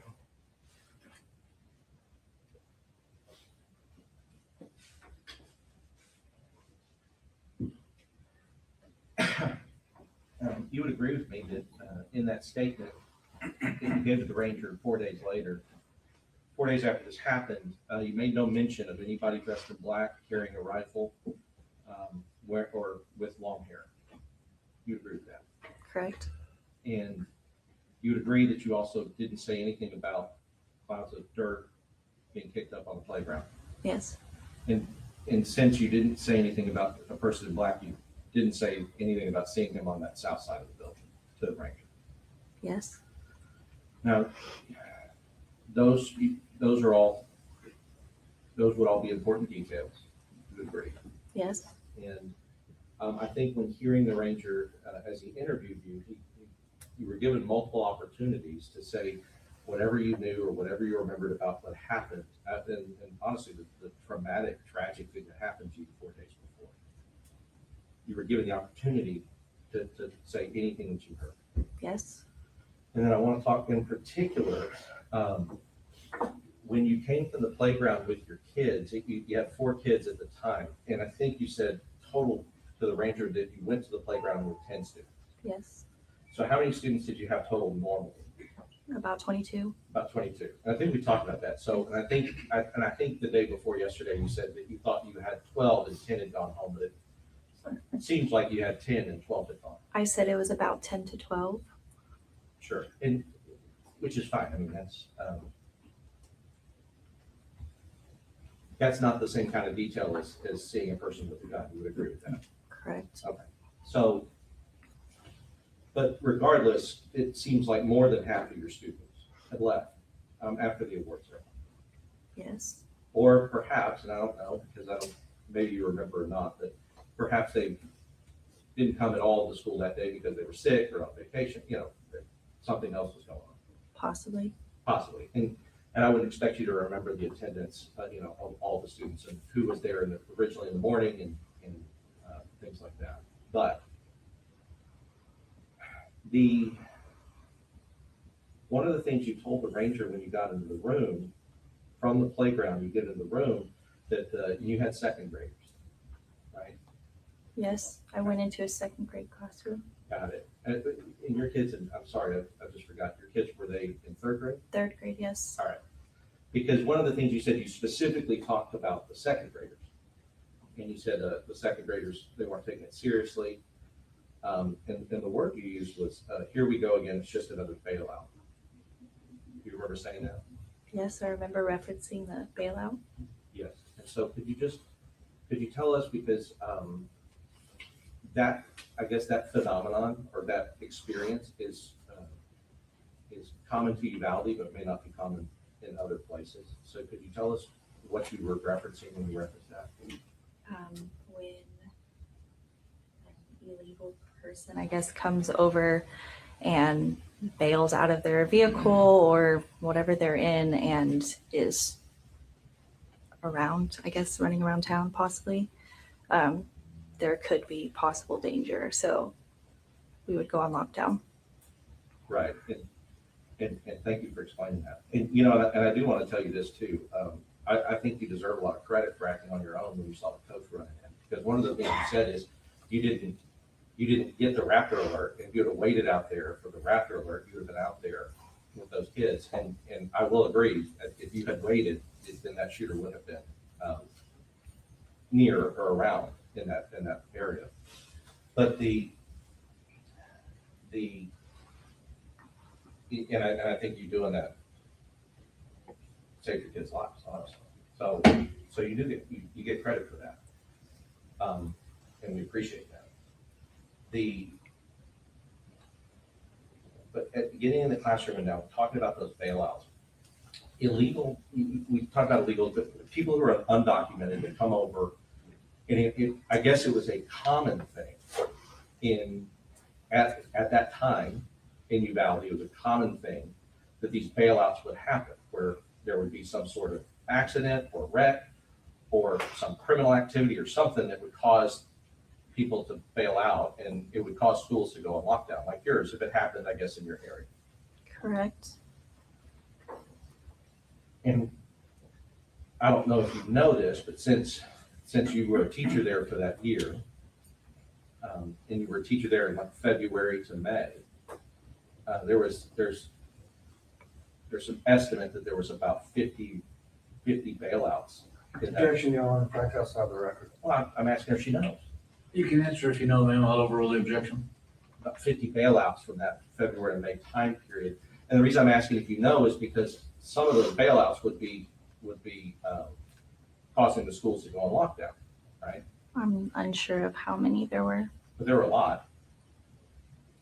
I mean, it depends on how or what you consider a lot. I don't know. I guess I'll ask what you consider a lot. Did it seem like you were having to lock down for bailouts a lot? Not an excessive amount, but enough to be noticed. Right. And I think that's why when you talk to the ranger, here we go again, it's just another bailout, right? Those are the words that you used. That the kids said, yes. That the kids said, okay, the words. I believe so, yes. Right. The words that you used to the ranger about what the kids said, right? Yes. So there are second graders going, here we go again, it's just another bailout at the time, right? Correct. Now, you also told the ranger that you were safe. Well, I mean, nobody was safe, but you were at least in the classroom and kind of had started barricading when you got a text message from your husband. Correct. In the statement, it says that. Right. And in the text message, you said at first, because he's a volunteer firefighter, you said at first he told you there was something going on, and he's warning his wife, which any husband would. He's worried about her. He's telling you, be careful, like be aware something's going on, because he was hearing, I guess, something over a police scanner or something else. Is that? Yes. All Or he was on the phone. I don't know. Sure. And then you told the ranger that after that you got a text message from him saying that there was an active shooting. That's what I said at the time. Yes. That's what you said at the time. And that was a true statement, what you said at the time. What I thought to be or what I remembered to be at the time. I mean, I was still in shock. You could hear it in my voice. Yeah, no, absolutely. And you were, but there were, let's talk about some of those details. Your husband, you were communicating with your husband inside the classroom. Correct. And you knew enough to say that he told you that that there was an active shooter. And then the officer or the ranger asked you, so that's how you found out there was an active shooter from your husband, and you agreed with him. You heard that. Yes. I don't know. Can I speak? Well, so the prosecution is going to get an opportunity to ask you questions after, but at this point, and I know it may be hard, but I have to ask the questions, and I'm just asking for the answers to the questions I'm asking. Okay? Okay. All right. So 4 days after this had happened, and you sat down with the ranger, and he said, based on that text from your husband, that's how you found out there was an active shooter, and you agreed with him. Is that correct? Based on that statement, yes. Yes, and that's what I'm asking, what we've heard in the statement. Yes. All right. As far as I want to talk about the sound, because there was also things that you said in that statement that you also said here and you testified to. You talked about the scissors. You had the scissors, children had the scissors. Maybe in mimicking you or trying to do what they could as well. And that you said that in the statement, and you also testified to that. Yes. And you were in shock back then, but you remembered that detail, and you talked to the ranger about it after. Correct. I also think that you talked to him about the cord, I guess maybe an extension cord or rope that was being thrown over the top of the door to prevent the door from being able to be opened. You talked to the ranger about that, and you told him about that detail. Yes. Even though you were obviously, and of course you had gone through that traumatic event, that's a detail that you remember. Yes. You told him about hearing the sound like a dumpster truck. And we the last time you and I were here, we talked about that, about what that sounds like. And would you agree, I guess it sounds something like metal being slammed down on concrete, Yes. like a huge metal on concrete. Yes. Now, you know now that the shooter wrecked into that culvert. I guess that concrete culvert that's, if you kind of go out front of the school and past that field, there's a fence and then there's that concrete culvert. As you know now that the shooter wrecked into that culvert. Yes. Okay, so what I want to ask is now knowing that the shooter wrecked into that culvert, meaning flew off the road and slammed down into the culvert, is that consistent or similar?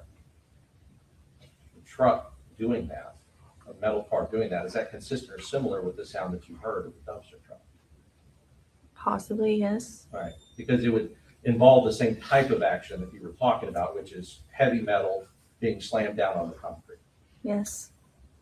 And then you said in your statement to the ranger, you said after that you heard two fireworks, like two fireworks. Pop, pop. What it sounded like to you. Correct. Do you know now that after the shooter wrecked into the culvert, he took shots at the people who were coming out to the culvert to help him? Yes. All right. And so is that consistent, hearing the dumpster truck slam into the concrete or hearing the dumpster truck sound that you heard, and then hearing the fireworks sound, is that consistent with what you know now, that after the wreck into the culvert, the shooter was shooting at people who were trying to help him? Yes. But you did not tell the ranger 4 days after this incident that you heard any other shots or any other fireworks sounds but those two. I'm sorry? In this statement, you did not tell the ranger at the time, 4 days after the incident, that you heard any other fireworks sound other than those two, the two fireworks sounds that you heard. No.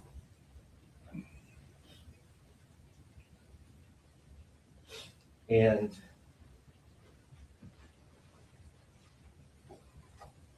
when the coach, you told the ranger that the coach, I guess what you did was you observed the coach on his radio, because the coaches, I guess, have radios. Yes. Okay, and teachers don't. Right. No. The coaches have radios, and you said you observed them. What you told the ranger was that you saw him saying or hearing something on the radio, but then you saw him tell the kids to run, and he started running. I saw his face, yes, and then him moving quickly. Right, and I'm sure seeing his face, you saw alarm, concern, fear. Yes. Right, and I'll go back to that, and intelligently on your part, you assessed the situation, saw the fear on the coach, saw him running, and you took your kids and you got them out of there, right? Correct. But you didn't tell the ranger that you heard the coach say anything, like there was something, whatever was going on. You just observed it, and you followed your instincts and your training, and you ran with your kids and tried to get them to a safe place. Yes. I mean, he could have been yelling something. Now he was saying get inside, but I guess I just blocked it out at the time whenever I gave my statement. Well, I'm not, something like that, to me, whether you did hear something or not, the point I really wanted to make was that you were able to assess danger and get your kids to safety based on on the observations that you were making. That's what you told the ranger at the time. Yes. Which again, we're glad that you did. And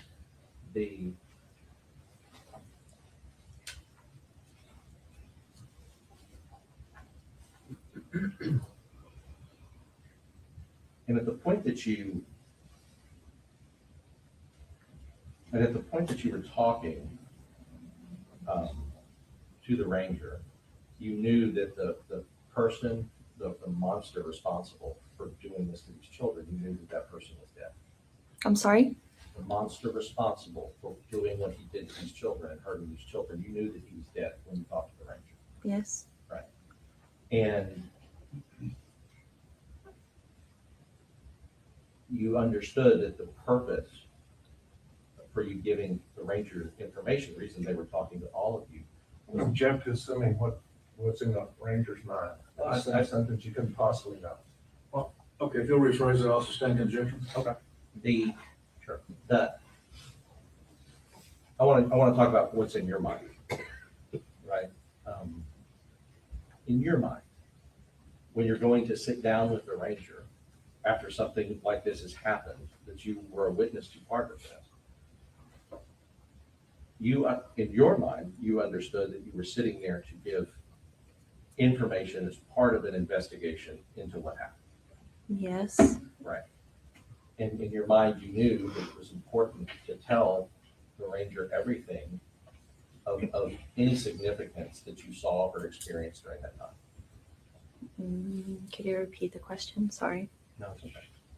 You knew and understood while you were sitting with the ranger that it was important for you, just like everybody, I'm sure, who sat with any law enforcement after this happened. You knew and understood that it was important to tell the ranger, to tell this person any relevant information that you knew about what you experienced. I knew that it was mandatory and a requirement. Yes, but Let me ask you this, right? Even if it wasn't mandatory, even if you weren't required to do it, you would have sat down and talked to all about it. You would have participated in the investigation. if I had to, Well, if it was not mandatory, I would not have gone. because it's hard to talk about. It's Yes, traumatic. I understand. I understand. But I think on balance, ultimately, you would know that it's important that they go through this investigation and try to find out what happened, how it happened, and to try to prevent it from happening again. correct. And so we do appreciate that you did participate in the investigation.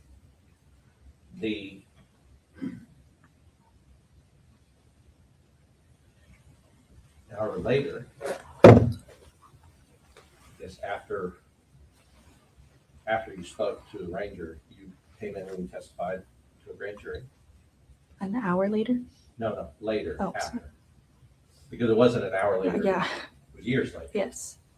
Years later, you sat down and testified to a grand jury. And in your grand jury testimony, you did say, I don't know if you've seen it, but you were there, but you did say that you saw clouds of dust. You didn't say it to the grand jury, but you said it to the grand jury. Did you know that? Yes, But you never said to the grand jury that you saw anybody dressed in black with long hair carrying a long gun. Did you know that you also did not say that to the grand jury years later when you were interviewed? yes. I just heard him say it up there or somewhere. Maybe we talked on the phone, but yes. Sure. So, and then, I guess in December of 2024, so, I'm sorry, 2025, we're in 2026 now. In December, which probably close to a month ago, came in and talked to the prosecutor. And there, for the first time, if you understand it, you gave them a description Yes, from what I can recall. of a man in black on the south. Well, did you tell them he was on the south side of the building? They didn't ask, and I didn't say because I'm not very great with directions. So, right, and I'll tell you what, I'm not either. Judge, may I first witness? Yes. I'm not either, but I think that's why they have these.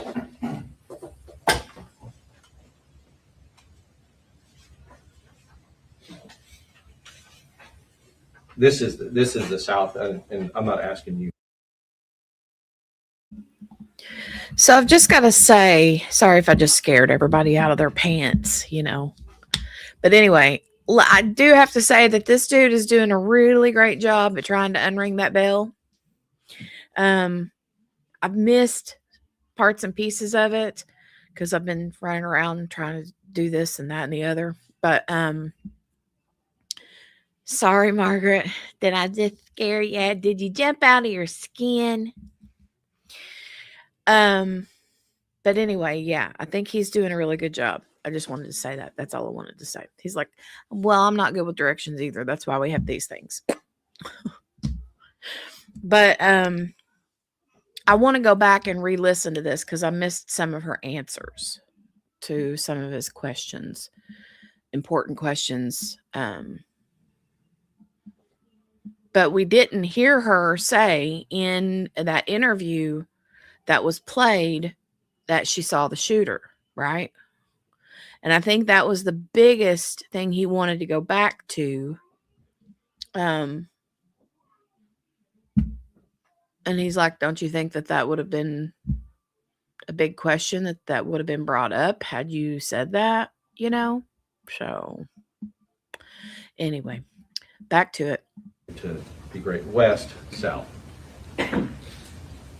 Did they, in their interview with you, did they ask you to point to a part of the map where you saw this person? Not that I remember. Okay, and you said that they didn't ask at all. Not that I remember. So I would have answered it or asked to show. I mean, they might have, I don't know, but I don't remember telling them where.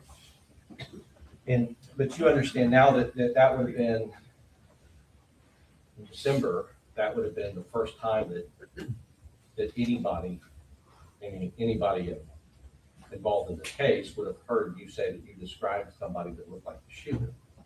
Yes, but from what I have in my memory, I said it during the grand jury. I thought that I did. It turns out that you did not. But I think ultimately what I want to be clear on is when you spoke, are you saying that when you spoke to these people and you said for the first time that you saw the shooter, that not one person in that room asked you where he was? From what I recall, I don't remember being asked where or to show. I don't remember.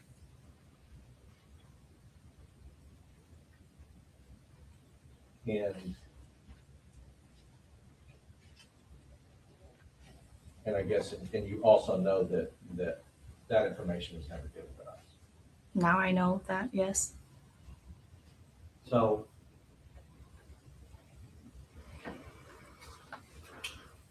and I'll tell you, that's not on you, it's not your job, right? Just like you said, your job's not to do the investigation, obviously. You're a witness, you're a victim, just like everybody there that was at that school that day.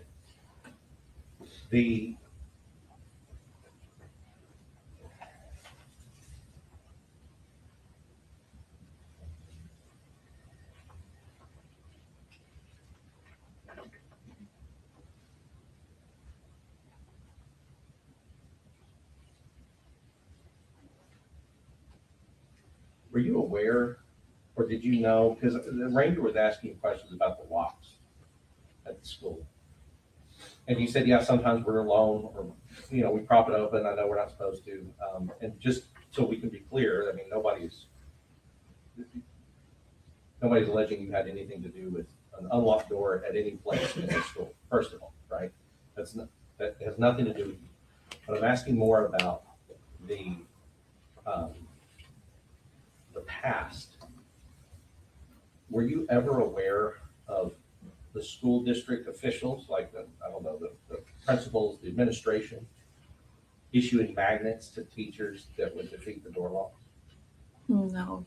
Okay. Did you, and what I mean by that is, were you aware of any teachers or substitute teachers using magnets instead of keys to cover up the part where the door would lock so that the door could be open? Possibly, but I don't think that the school district gave them the magnets for that purpose. Okay. And so, as far as, I think what I hear you say is, as far as you know, as far as you're aware, you don't know that they were doing that. Yes. You said possibly, is that something, I'm just trying to explore, is that something that you had seen before? Have you seen these magnets being used in that way at the school? I've heard of people doing it, yes. I've never physically seen any other teacher at that school do it.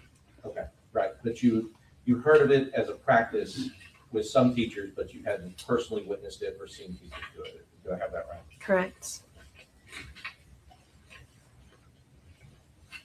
Judge, I'll pass it. Redirect. Thank you. I just want to be a little bit more specific on information provided to the defense. Okay. Okay. Of the three things that are up there, saw clouds of dust. You told the grand jury about that, Yes. and that was provided to the defense. Correct. And you were also asked where the shooter was. Is that correct? Where the shots were coming from? Is that correct? Here today? No, Or in front of the grand jury. I don't remember. Would you like to refresh your memory? Please.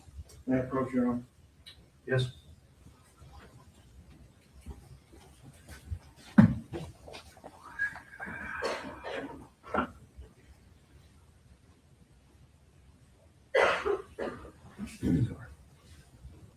Okay. Yeah, it says on there. And so were you asked where the shots were coming from? Yes. And did you tell the grand jury? Yes. And was that provided to the defense? Yes. But you were not asked how the shooter was dressed, is that correct? Correct. In front of the grand jury? No. Well, I don't believe so. Not in that part that I just read. Now, I want to go back to the questioning that's been occurring. Today's question has been very specific. Is that Yes. correct? Yes. Sorry. In front of the grand jury was very specific? Not like this, but I don't know. It's a little more specific here. Okay. And with the Rangers, did they just simply ask you to tell them what you knew? Yes. Were you conducting the investigation? No. Did you know what was specifically important to them? No. I didn't think that what I had to say was as So they asked you to explain what happened? Is that They correct? did, yes. And you told them? Yes. And when they asked you, is anything else important, did you know what was important to them? No. I was ready to get out of there. Was it your job to know what was important to them? I was objecting leading. I'll really objection. Go ahead. Go ahead. I'm sorry. Was it No. important for you to know what was important to law enforcement? No. It's not my job. And now I want to go back to those events if we could, okay? Okay. You hear a sound, did you hear a sound? Yes. And did you attribute it to something that you were familiar with? Yes. And what was that? The dumpster. And now Mr. Goss's questioning very well could have been a wreck instead, correct? Yes. So you attributed it to something you were familiar with. Correct. Then you hear what you found for firecrackers. Yes. So you hear a sound Yes. attributed to something you're familiar with. Correct. And according to Mr. Goss, now that very well could have been gunfire at another human being, correct? Correct. And then you have a coach, correct? Correct.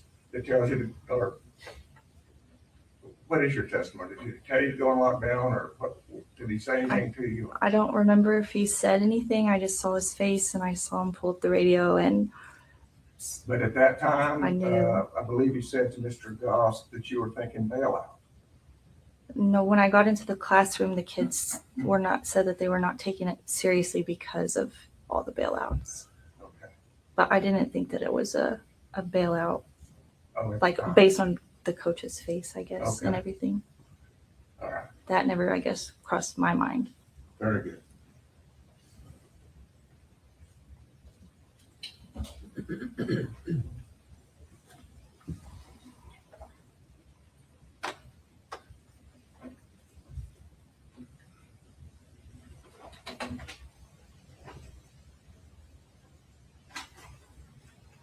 Thank you. Okay. Absolutely. Just briefly, thank you, Judge. The prosecutor asked you out of the three things on here, and we talked about it, that you did say that there was clouds of dust to the grand jury years later, but not at the time, right? Correct. The three things, these two things were not given to the defense, and you understand that. Yes, I do now.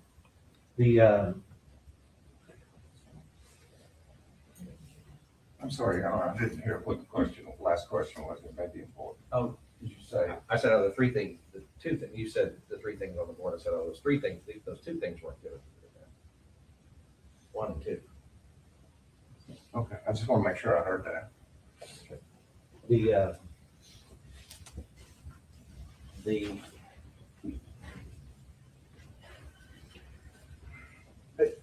And just because Mr. Turner asked you, was it important to you to know if it's important to law enforcement? And you said it's not your job, and I agree with you. It's their job, right? But you agree that seeing a man with a gun on your campus is an important detail that you would recognize instantly that you would need to talk about. I mean, I know that now, yes. Well, and you would have known that then. Possibly. Because I think what you were saying when he was talking was that you didn't think that what the information you were providing was, in the scheme of things, I guess very important. I didn't hear you because you were talking.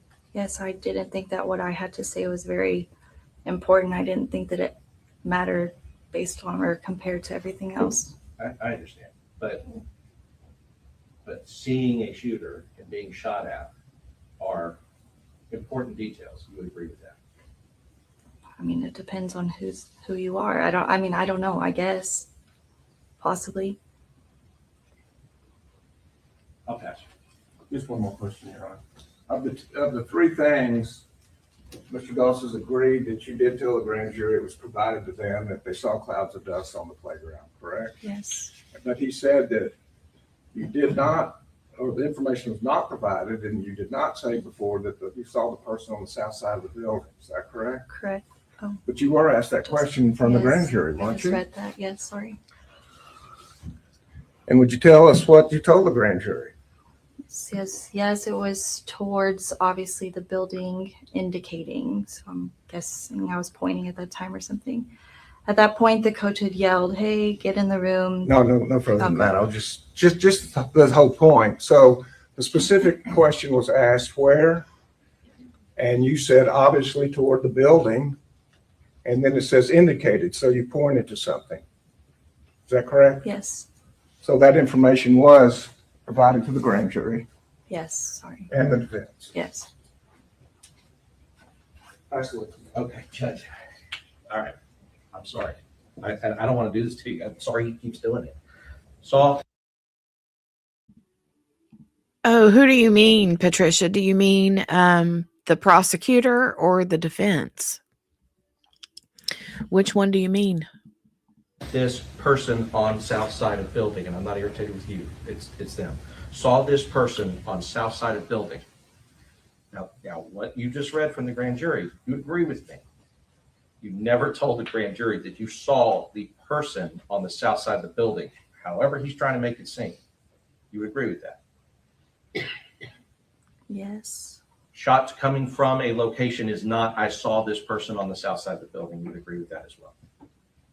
Yes, but wouldn't it be, I don't know, it's kind of implied? You're saying that it's kind of implied, but it's this phrase right here, I saw a shooter and he was on the south side of the building. That was never said to the grand jury or at any other time, except in December when you told the prosecutors and they didn't tell us. Yeah. Pass it. No further questions. Okay. Yeah, I feel that way. Do me a favor. I feel that way about the prosecutor. And I'm not, like I said, I'm not taking it for the defendant at all. I think he should be in trouble for whatever, But the prosecutor, I feel like, is trying to make it seem just like the defense attorney said, just because you hear shots on whatever side of the building, but you didn't see, because she said she saw the shooter, but she didn't really see the shooter. Or, I mean, the defense was like thrown a huge curveball, and they're just trying to make it right in front of the jury. And I feel like the prosecutor is trying to make it seem like it's not as big of a deal as it is for the defense's side of the situation, but I don't know. If you'll go with the bailiff momentarily, don't leave, and we'll call you back in shortly. You're Members gonna of the see what jury, the I'm gonna judge give you your says. recess a little early. Take 15 minutes, and remember my instructions, would everyone rise for the jury?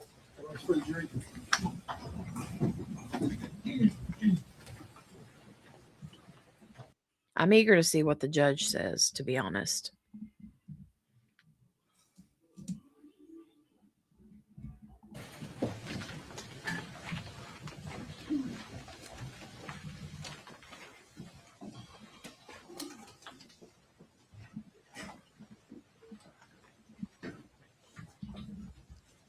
Be seated in court, please.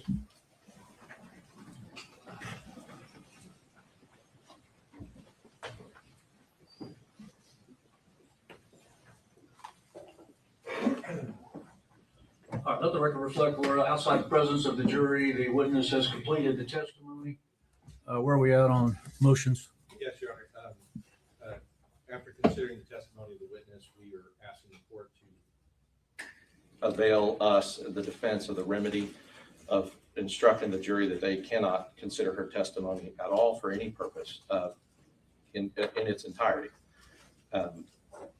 The failure to turn over the specific that specific piece of critical evidence has put us into a disadvantage with this witness, has put us to a disadvantage with our theory, as I've kind of outlined to the court in the ex parte brief that I provided. And we do not believe that, again, the court has denied the mistrial, but we do not believe that that allowing the jury to consider her testimony for any purpose, we believe that it'll affect the due process rights of the defendant and our ability to continue in the defense of the case in the way that we had set it up and prepared for in the first place. State. Yes, Your Honor.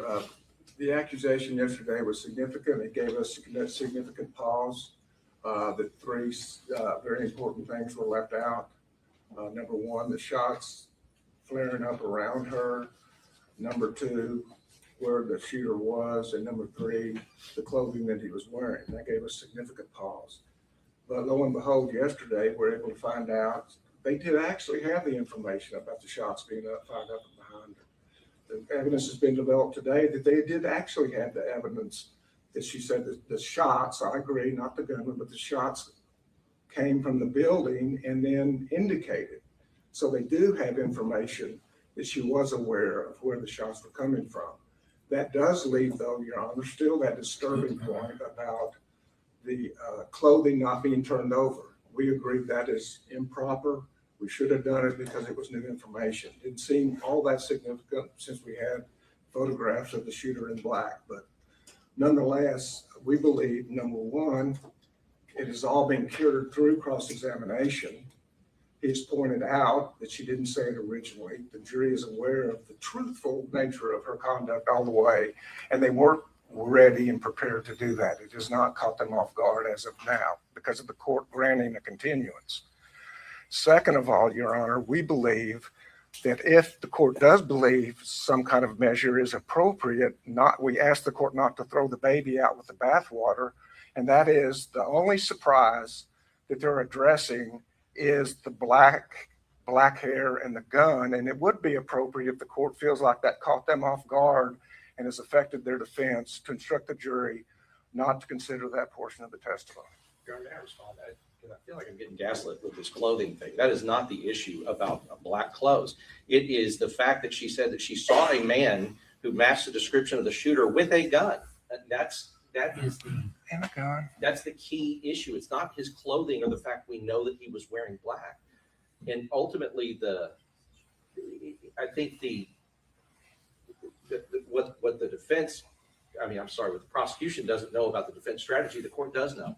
There's things that we could have done and investigations we could have made. Mr. Goss, I've heard enough. Again, Mr. Attorney, you don't have the benefit of the ex parte brief that Mr. Goss filed, and I think you'll probably gleaned issues from the arguments, but there's no doubt that this was critical to the strategy. And I don't think I have any choice, having denied the mistrial, other than to craft a remedy that will protect the due process rights and hopefully avoid any appellate review that would result in this case being reversed. So I am reluctantly going to instruct the jury to disregard her testimony in its entirety when they come back out. If we could bring her back in momentarily. I was hoping that's what he would do. Again, not because I don't really feel like it's a huge deal overall, but I feel like it is for the defense's strategy. And like he said, for due process, in lieu of the mistrial, whatever, just having them strike her whole testimony. I mean, that's the only thing you can do on paper. Not that they heard it. They heard what they heard. They're going to have to make of it what they make of it, whether they believe it or not, But anyway, I think it's the safest bet for them. The witness.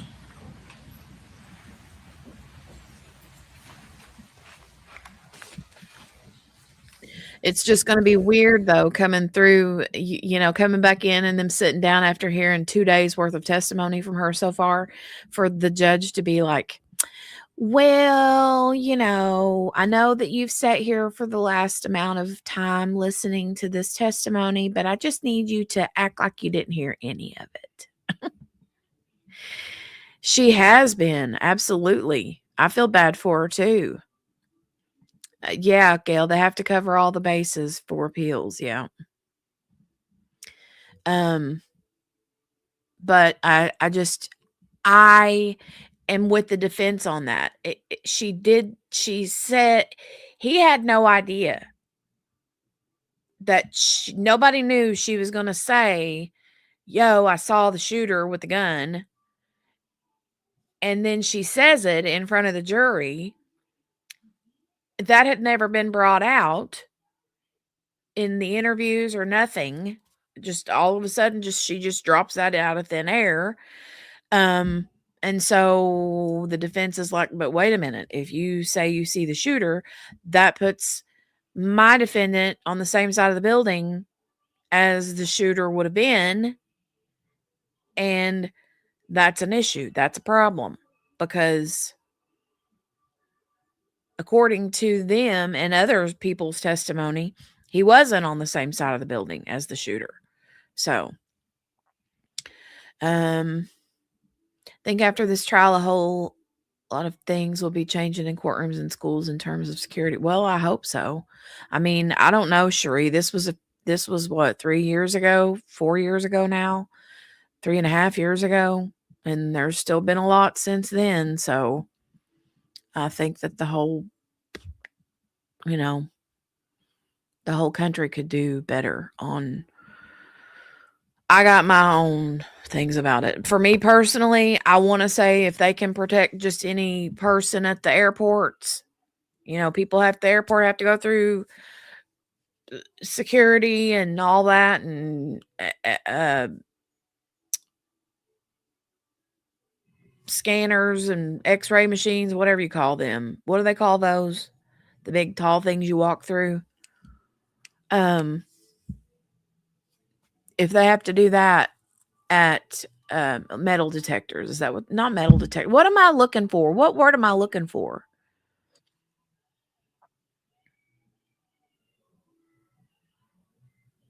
What am I trying to say? The things you stand up and you stand there and it checks you for, stuff. Metal detectors, I think. Anyway, if they have those at every airport in the country, they should have them at every school in the country. I know they're expensive or whatever, but still, what's better? Spending money for that kind of stuff for security, or, the safety of our children. So anyway, all right, here we go.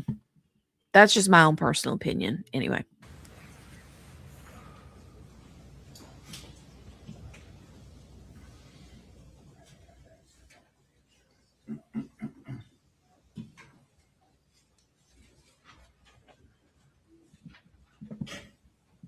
They should have. I mean, they have them in several different schools. Ma'am, could you come up to the bench here I think very quickly? We're going to let you everywhere. go here in a minute.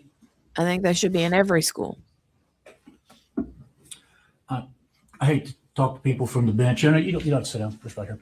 I just want to tell you, you may hear later on that I will instruct the jury to disregard your testimony, but I want to emphasize to you, you did absolutely nothing wrong. It is not on you. And I want to tell you just from personal experience, memories of traumatic events change, are different, or you recall more or less. I had a personal experience many years ago. My wife and I were hit by a drunk driver, and I spent 2 months in the hospital. Apparently they almost lost me in the emergency room, but revived me. And I remember that event very clearly, that truck coming at us and trying to get out of the way. But every time I think about it, it's a little different. And that's because of stress and trauma. So nothing about this is on you. We appreciate your bravery that day, and we appreciate your testimony and being brave enough to come in here, and you are excused with our thanks. Take care. Oh, good job, All right, Judge. We're going to take Good job. I love that. I love that. That was very sweet of him. And on a personal level too. Gail says, I agree. Oops, hold on, wrong one. I agree. Expense should not be a thing when it comes to our children's safety. Exactly. That's how I feel. My elementary school had an open park attached to it and school was wide open. Now it's not. It's a whole closed compound. It's sad but necessary to have safeguards like that and metal detectors. I agree. I mean, I remember back years ago, parents would say things like, well, I don't want my kid to feel like they're going into prison every time they go into a school and be like patted down and that kind of, I get that. But we're past that now. We're past that now. That's just all there is to it. I would love for that to be the same too, but I would rather my kids feel like they're walking into a prison every day and coming home at night than not, and I know that there are ways around that. If somebody's going to do something, they want to do it no matter what, but when you have stuff like that, safeguards in place, like metal detectors, now they have resource officers at the schools. They didn't used to have that. Now they do. But that's just one guy, at a school. Our schools are small, but still, it's very scary. And I just wish that they would do what it takes to make the schools more safe. Very nice, right? I thought that was very sweet of him. Very empathetic. Gail said, I love what he just said to her. I do too. Nice. It was very sweet. Very sweet. And the fact that he said what he said about the being hit by a drunk driver and his, trauma responses and stuff, was very empathetic. I agree. All right. Let's see what continues. Let's continue. The rest of the recess till the jury comes back out. So I think they got about 5 more minutes or so. We're in recess. Oh, Herschel. I want to keep calling him Herschel. His name isn't Herschel. I don't know what his name is, but he reminds me of Herschel from The Walking Dead. My old junior high looked like a prison in the 80s. Now it is a prison for very bad kids. Oh, wow, Cherie. Scary. That's scary. Why isn't my keyboard letting me fast forward with the arrow button unless my keyboard is about to die? Maybe that's... Let me see. Will it let me type in the stream? No, it's not letting me type. Oh, okay. My keyboard is dead. Good to know. We'll have to plug it in. Plug it in, plug it in. Hold on, where's the plug? There it is. There. Now. Yep, now it'll let me type. All right, I want it because I can use my right arrow button on my keyboard to fast forward, like the 5-second increments. And it wouldn't let me do it. I was like, what's going on? He said they had about, 5 minutes left? Okay. There we go. Herschel definitely had trauma too, right? Right, Morgana? He sure did. I loved him in that show.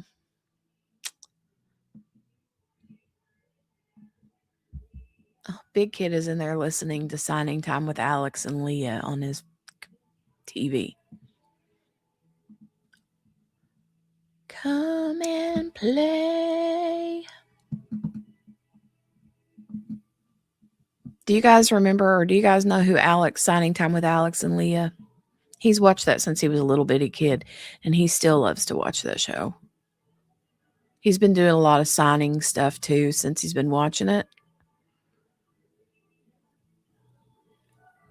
But he plays the things on repeat, and it's, oh, so annoying. All right, come on, let's go. Here we go. We've just follow it Here we go. in that regard, and I'm going to expect you to follow it. So listen carefully to this instruction, if you would, ladies and gentlemen. We have just heard testimony, as you know, from the witness, Stephanie Hale. The court, outside your presence, after a hearing mandated by law, has ruled that the witness's testimony will be and must be excluded as a matter of law. Therefore, you are instructed to disregard any and all testimony provided by Stephanie Hale, and her testimony will play no role in your analysis, deliberations, and decision in this case. With this instruction, you are reminded that you are bound by your oath as a juror to follow the ruling of the court as provided. So please remember, ladies and gentlemen, mandated by law, don't speculate about it, don't wonder about it, don't hold it against either side, just follow my instruction. All right. Good morning. Will you raise your right hand? I don't know. I mean, if I were a juror, how would you guys feel about that? If you were a juror and the judge comes out immediately after her testimony ends and says you are to disregard her entire testimony, what would be the first thing that came through your mind? She lied. That would be my first thought. I would immediately think that her testimony wasn't credible and that she lied, perjured herself or something. You know what I'm saying? That would be what would be your first thought? I know. I was reading it off his phone too. Right. You too. Gail said it would make me think even more about it, going over it in my mind. Yeah. So Donnie, that was the whole argument day before yesterday. If you remember, the woman, the teacher that was on the stand, had said that she saw the shooter. And the defense came up and was like, wait a minute. If she saw the shooter, that means that she was on the same side of the building as my client was. And that's not true. I mean, according to them, that wasn't true. So anyway, they canceled court the next day. Remember, he said he was going to have the jury come back on Thursday, and that they were going to have a hearing on Wednesday morning. So they had the hearing yesterday morning, and they agreed to let him finish his cross-examination. Yeah. And so they did, and she finished her cross-examination, and the judge ended up ruling that they were going to just, he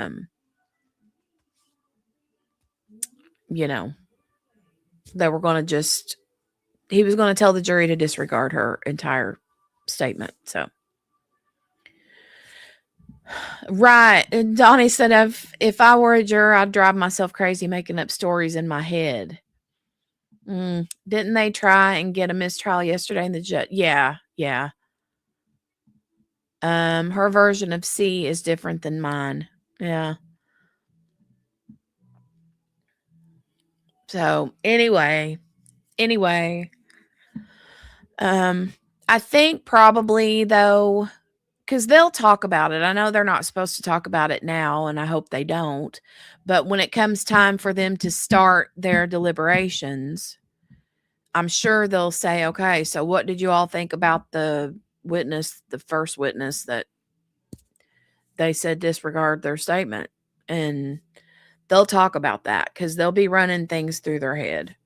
I think that they'll go back to a lot of the questions that were honed in on by both the defense and the prosecution in the last part of the statements today. And kind of figure things out based on those.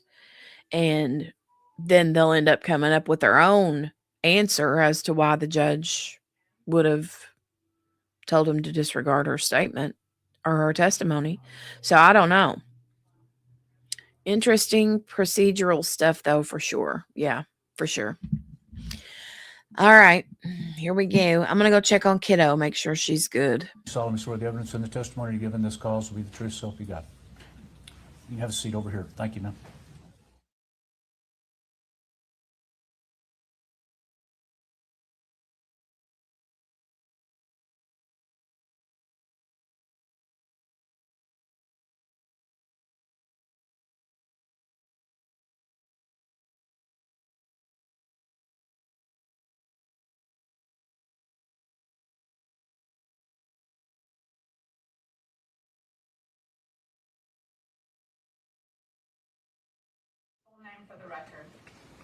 My name is Emilia Amy Franco Marin. Good morning, Ms. Marin. In May of 2022, where were you employed? At Robb Elementary, Uvalde CISD. Okay. And what was your job position at that time? I was the ACE coordinator. Okay, and for the jury and for the record, can you explain what an ACE coordinator is? It is an after-school centers program. So I ran the after-school program for the children there at Robb. And approximately how many kids were in your program? 150. Okay. And what campuses did you work at, or was it only Robb? I've worked for the district for 25 years. So I have worked at different campuses. Okay. And just for the record, where is Robb Elementary located? In what town and what county? Uvalde, Texas. And how long had you been at Robb Elementary as of May of 2022? I've been there for a month. A month, okay. Yes, ma'am. And what room number did you work in? What was your room number at Robb? 132. May I approach the witness, Your Honor? Yes. May I show the witness was previously been admitted as exhibit number 1?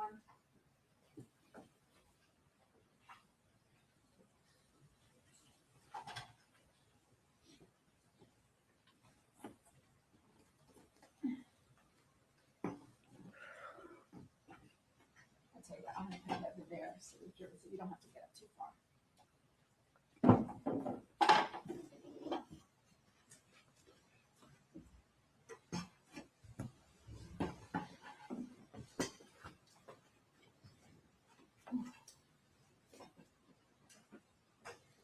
So, Ms. Marin, approximately where is your room number with regard on this map? And for the record, what we're looking at is a map of Robb Elementary, is that right? Yes, ma'am. Okay. And it's an aerial view of the school. Correct. So where on this map is your room?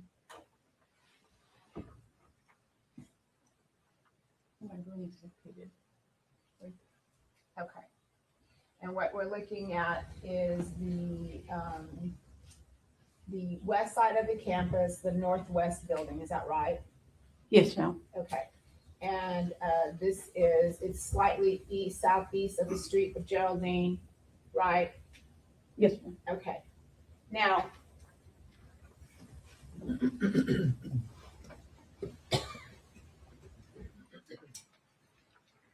had you previously been trained as far as a lockdown with the Uvalde CISD?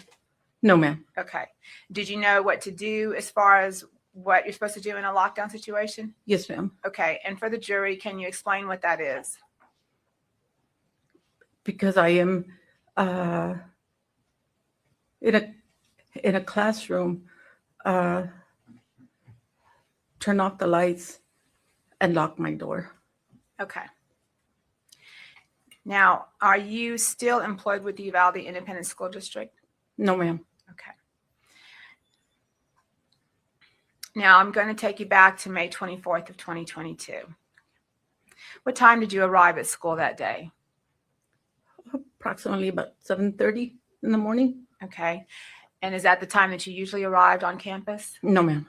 Okay. So why did you arrive early that day? My grandson attended Robb Elementary that year, and they had award ceremony. So I arrived early so I could be there for his ceremony. Okay. And what grade was your grandson in? He was in the second grade. Okay. And approximately when did his award ceremony end that day?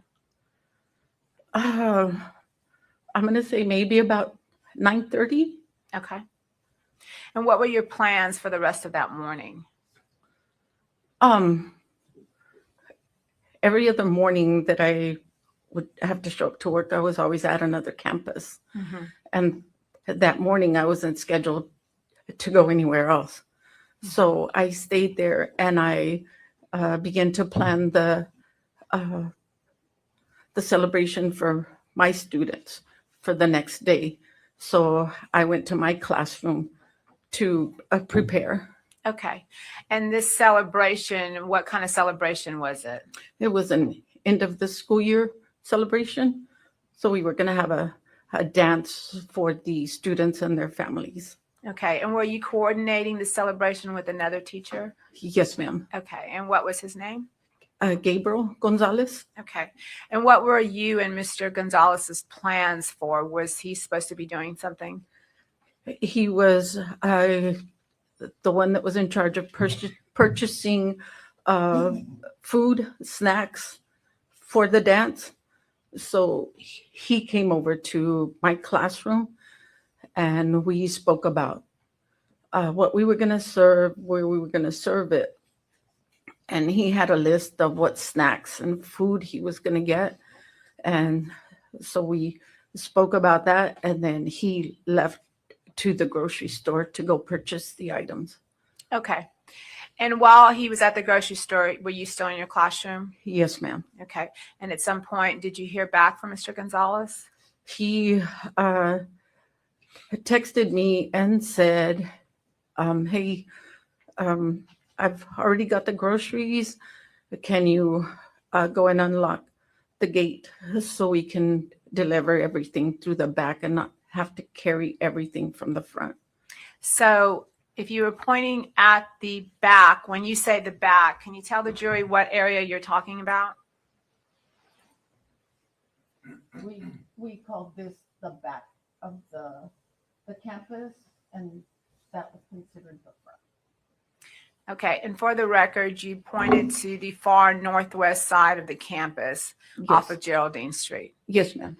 And is there a gate there? Yes. Okay. And is that gate usually locked? That gate is always locked. Okay. So when he called you and said, meet me at that west end gate so we can get the groceries in, what did you do then? I unloaded the stuff that was on a cart in my classroom, and I pulled the cart out to the door and I left it there and I went back inside my classroom. After a few minutes, I said, he's probably on his way.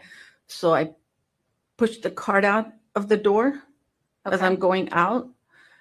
I go out and I put the rock on the door and I go out to the gate.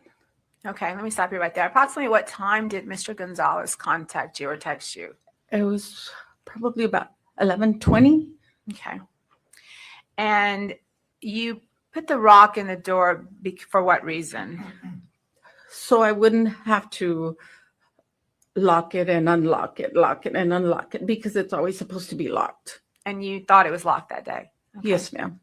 So when you took the cart out you were going to meet Mr. Gonzalez there, did you have to unlock that far west gate, that exterior gate? Yes, ma'am. Okay. And what was your experience with that gate?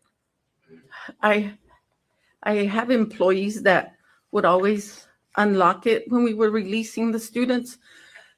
But that day I was by myself, so I went and it has a lock. So I went and I unlocked it, and it's always hard because there's part of that like a pole that goes into the cement, and you have to kind of jimmy it, and then it'll come up, and that unlocks it completely. Two other times that I had tried that, I couldn't do it. So that day I unlocked the lock, and then I said, I hope I can pull it up. So I jimmied it a little bit and I pulled it up, and I said, I did it. So it was unlocked, and so I pushed the cart against the gate. And I said, I can't leave this spot because the gate isn't locked. So I'm standing there waiting for him to come. Okay, you were concerned about leaving that area with an unlocked gate. Yes, ma'am. Okay. And after that, what did you hear? I'm standing there waiting for him, and I'm facing east because he's coming. He's going to come from that direction. I'm standing there, and I hear a loud vehicle from behind me, which is the west side. I turn around and I look, and I see a vehicle going real fast. And I see him crash into the area of the ditch. There was like a poles there, and the truck crashed. As it hit it, it kind of went up and then it went into the ditch. Okay, now I want you to go back to that map and point to the area on the map where you're saying you saw this car hit the ditch. The truck was coming from here, and it went in this way, and it hit the rail right there, and then crashed into the ditch. Okay. And for the record, you pointed to Grove Street, so the vehicle was traveling south on Grove and hit the ditch off of Geraldine and Grove Street. Yes, ma'am. Okay. Once you saw that accident, what did you do, Miss Money? I ran inside. You didn't have your phone with you? No, I Okay. ran inside to get my phone. I kicked the rock. The door closes. I ran in. I dialed 911, and I ran back outside. When I ran outside, I put the rock back on the door. The call went through, and I'm running to the scene of the crash. Mm-hmm. And I'm telling the operator, a truck crashed on the west side of Rob's school. It crashed into a ditch. Okay. I kept saying that over and over because I knew that they needed the location. Okay.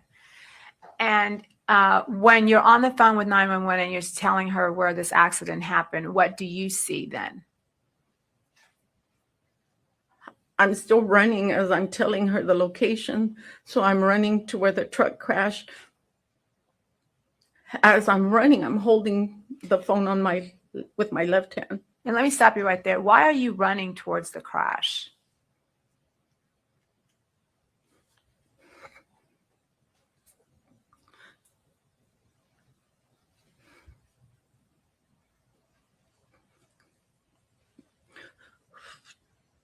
To help whoever had crashed. Okay. So you're running, and what do you see? As I'm running, I see on the right side of me 2 men running from the funeral home. They were running towards the crash, and then I see them stop. When they stop, I'm still running. And I see them turn around. One of them falls as they turn around, and they run back. And he yells, "He's got a gun." And I turn around and I start running back. And I tell the operator, "He's got a gun." Okay. Did you see that gun at this point? Not at that moment. But you heard the funeral workers or the people from the funeral home say that. Okay. So then what did you do? As I'm running back, I run into the building.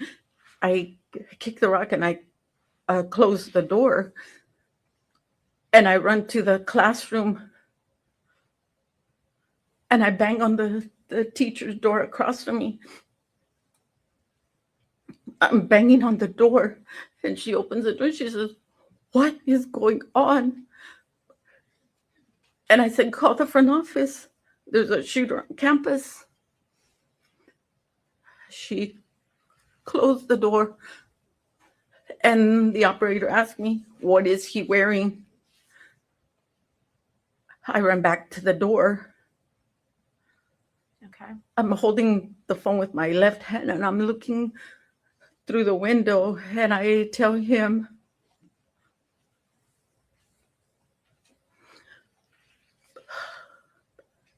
black hoodie, black hair. He threw a gun. He threw a bag. He threw another gun. He jumped the fence. And then I told her, he's coming. When he jumped the fence, he jumped it, and then he like shakes himself off. And he picks up what he threw, and he's walking towards the campus. Okay. You say walking, not running. No, not running. Okay. Now, at this time, had you seen if he was shooting or? He was shooting. Okay. And what area was he shooting at? He was shooting towards the south area where the children were at in the PE area. Did you see children out there in that area? Yes, ma'am. Okay. Now, again, I want you to point to the board behind you, and if you could point to the area where you saw the children playing.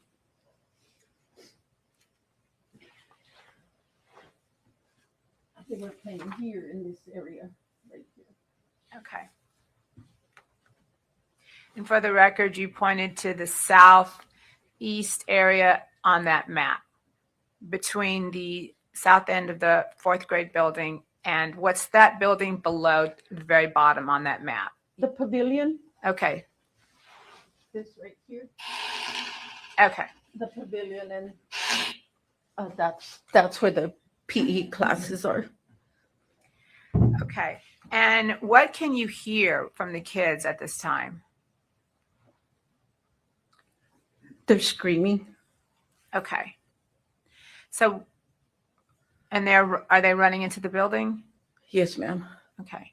So once you go back into the building and you start banging on your coworkers' doors, what did you do then? After I told the 911 operator what he was doing, I run back to her door, and I bang on the door again. And she opened it, and I said, "What did they say?"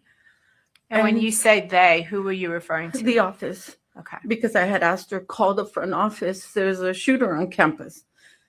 So when I banged on the door again, she opened the door, and I said, "What did they say?"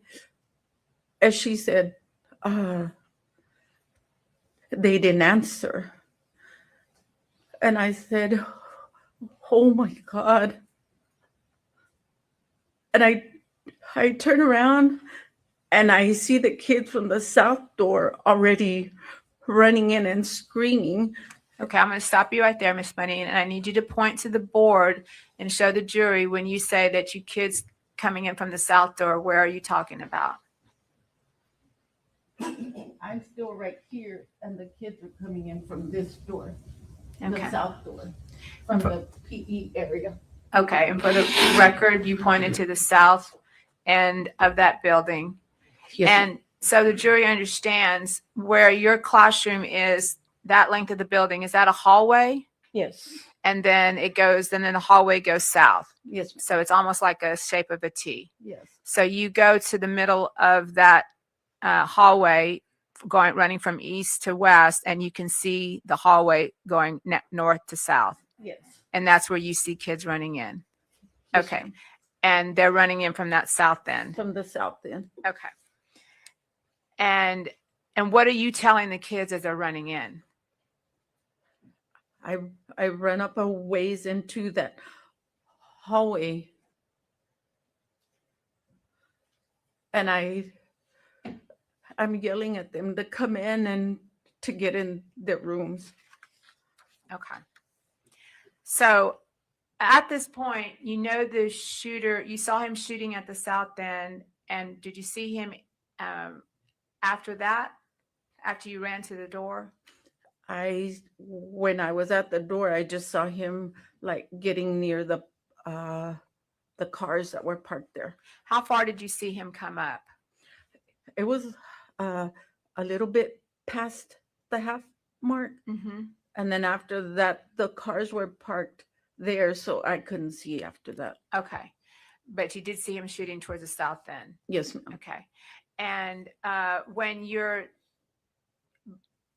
staying in that hallway and you're trying to get the kids into their rooms, okay, then what did you do? I kept asking the operator, where are the cops? Where are the cops? And I tell her,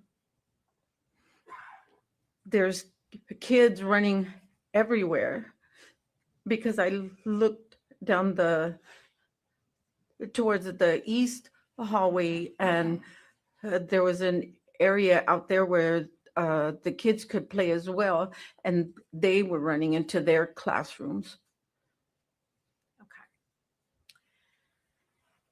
Okay. And that call that you made to 911, have you reviewed that call? Okay. I think we played it for you. Have we? No. I can't remember. Okay. But you did make a 911 call to an operator. Yes, Okay. ma'am. The state would tender state's exhibit number. State would admit state's exhibit number 9, which is a 911 recording of Miss Money. All right, submit. The state would ask to publish it to the jury. Please. We're going to play that 911 call for you, Miss Money.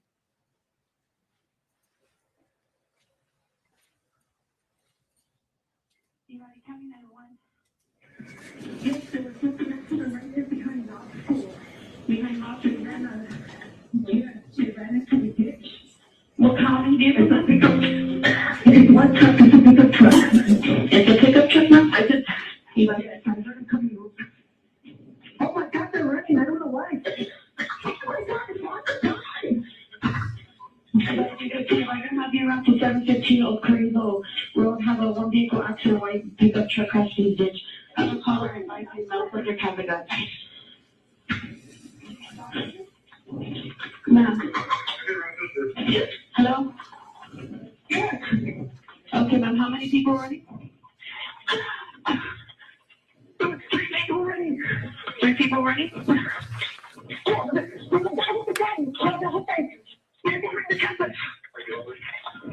Hello, ma'am? Yes. Okay, ma'am, what is your name? Amy. Yes. Okay. Miss Amy, how many shots were fired? I don't know. I think he came on campus.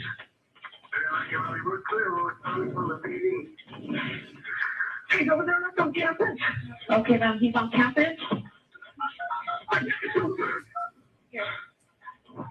Oh my God. I think there was kids in the area. Okay, he's on the house.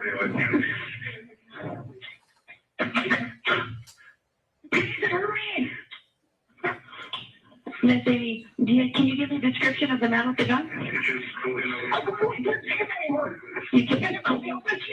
Okay, can you remember what he was? Ma'am, can you remember what he was wearing? No, I didn't see him. He's away from the door. Okay, I just want to make sure that you guys know where it is. Oh my God. I think he came on campus, ma'am. He came on campus, ma'am. Come on.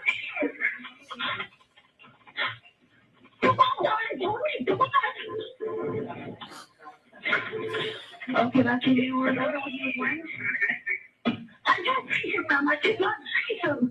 Can you remember what he was wearing when you saw him exit the vehicle? No, all I saw was the truck.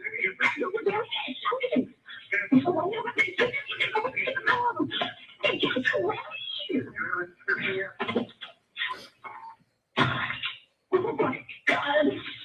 ma'am, where was he running towards? You said he ran into the school? Yes, sir.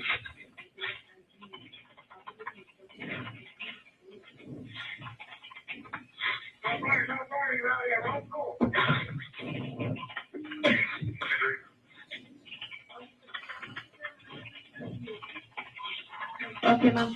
Are you gonna be away from the building already? Okay, ma'am, where are you gonna be at? Okay, ma'am.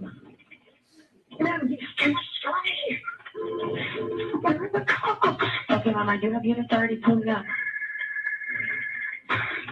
He's gonna walk in here with the school.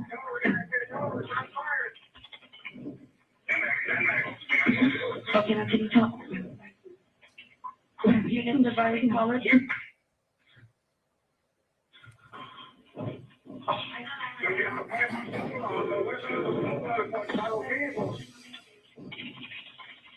Miss Devyn, can you see him now? Oh.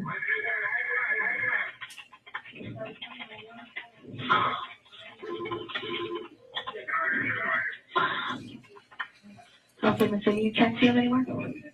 Oh, I can't.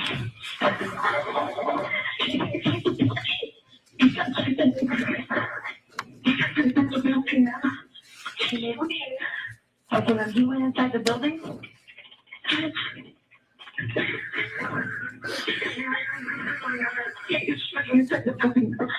Okay, ma'am. Contact the school police.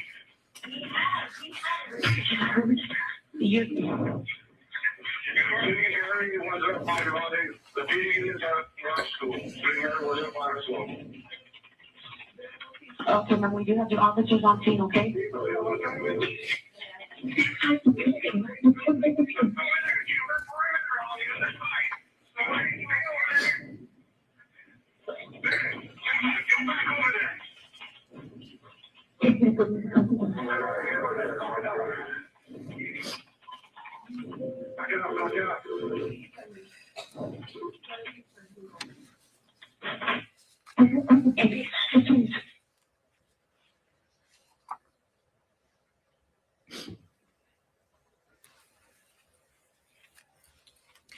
Now,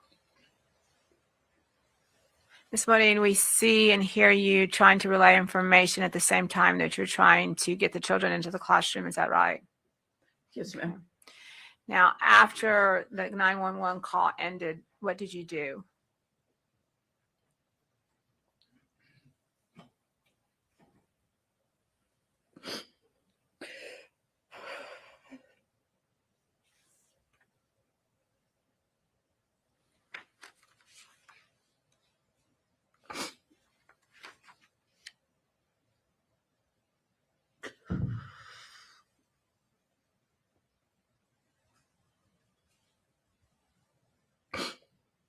I'm sorry.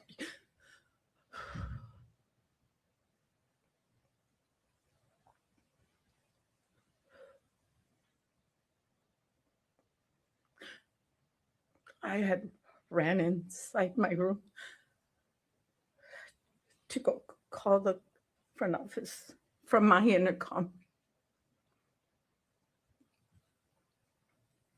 And then I was going to run back out to make sure everybody was safe. But something stopped me. And I looked at the door and I looked at the counter and I ran under the counter. When I went under the counter, that's when the call hung up. Okay. Approximately how long were you in your classroom? During the whole time, it was about 45 minutes. And during that time, what were you thinking or what were you doing?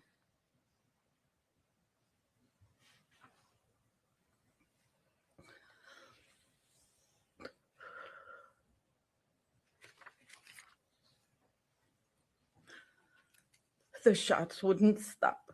They were just going round after round.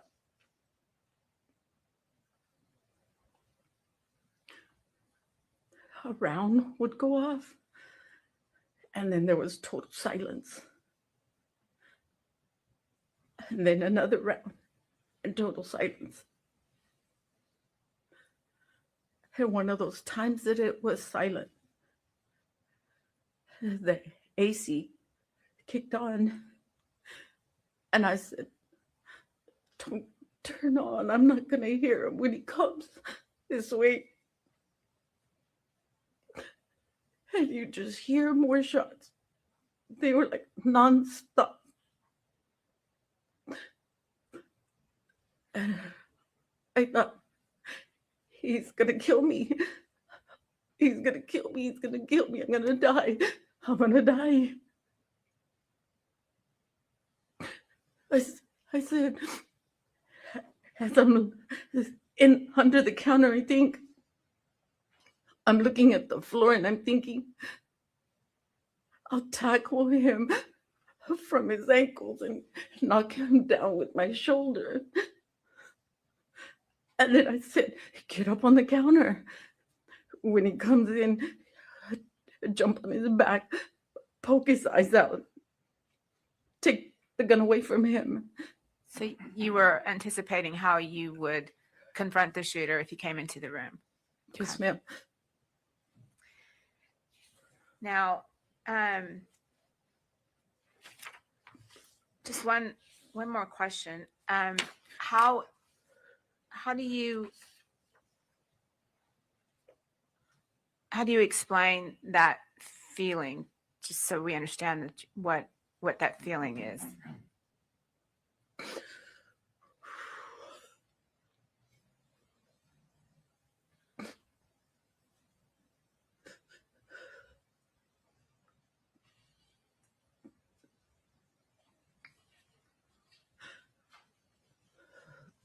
The feeling of that type of fear is something that only someone can understand who's been through a mass shooting. You won't understand it if you haven't experienced it, and I don't wish it on anybody. Is it an ugly feeling?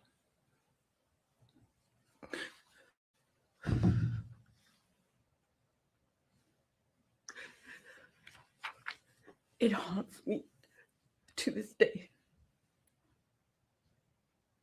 Okay.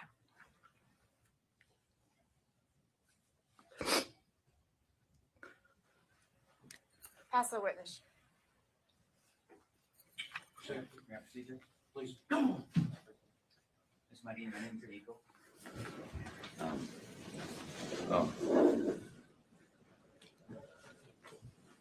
Have you ever testified before? No, sir. Okay. This is called cross-examination. I'm going to ask you some questions. We're going to go as slow as you want, okay? I'm not going to attack you. I'm not trying to hold you accountable. You did nothing wrong. I'm just going to ask you some questions on your observations. Is that okay? Yes, sir. Okay, thank you. If you don't understand my question, ask me to repeat it and I will. Okay? I think you told the government that you had gone outside to meet a gentleman named Gabriel, correct? Yes, sir. Gabriel Gonzalez? Yes, sir. And I understand what you're saying. I think we all do. You prop the rock there because teachers were not given kind of a key system, key fob system where you could just click in and out of a door, correct? Correct. And not every teacher had a key. Correct. And I'm going to talk to you about that. Yes, ma'am. I won't say correct because I don't know who had a key. Fair enough. Because you'd only been there for how long? A month. A month. You didn't have a key. I had a key. You had a key. Okay. But it's still faster to use the rock. Yes. Okay, because it's just really quick. Okay.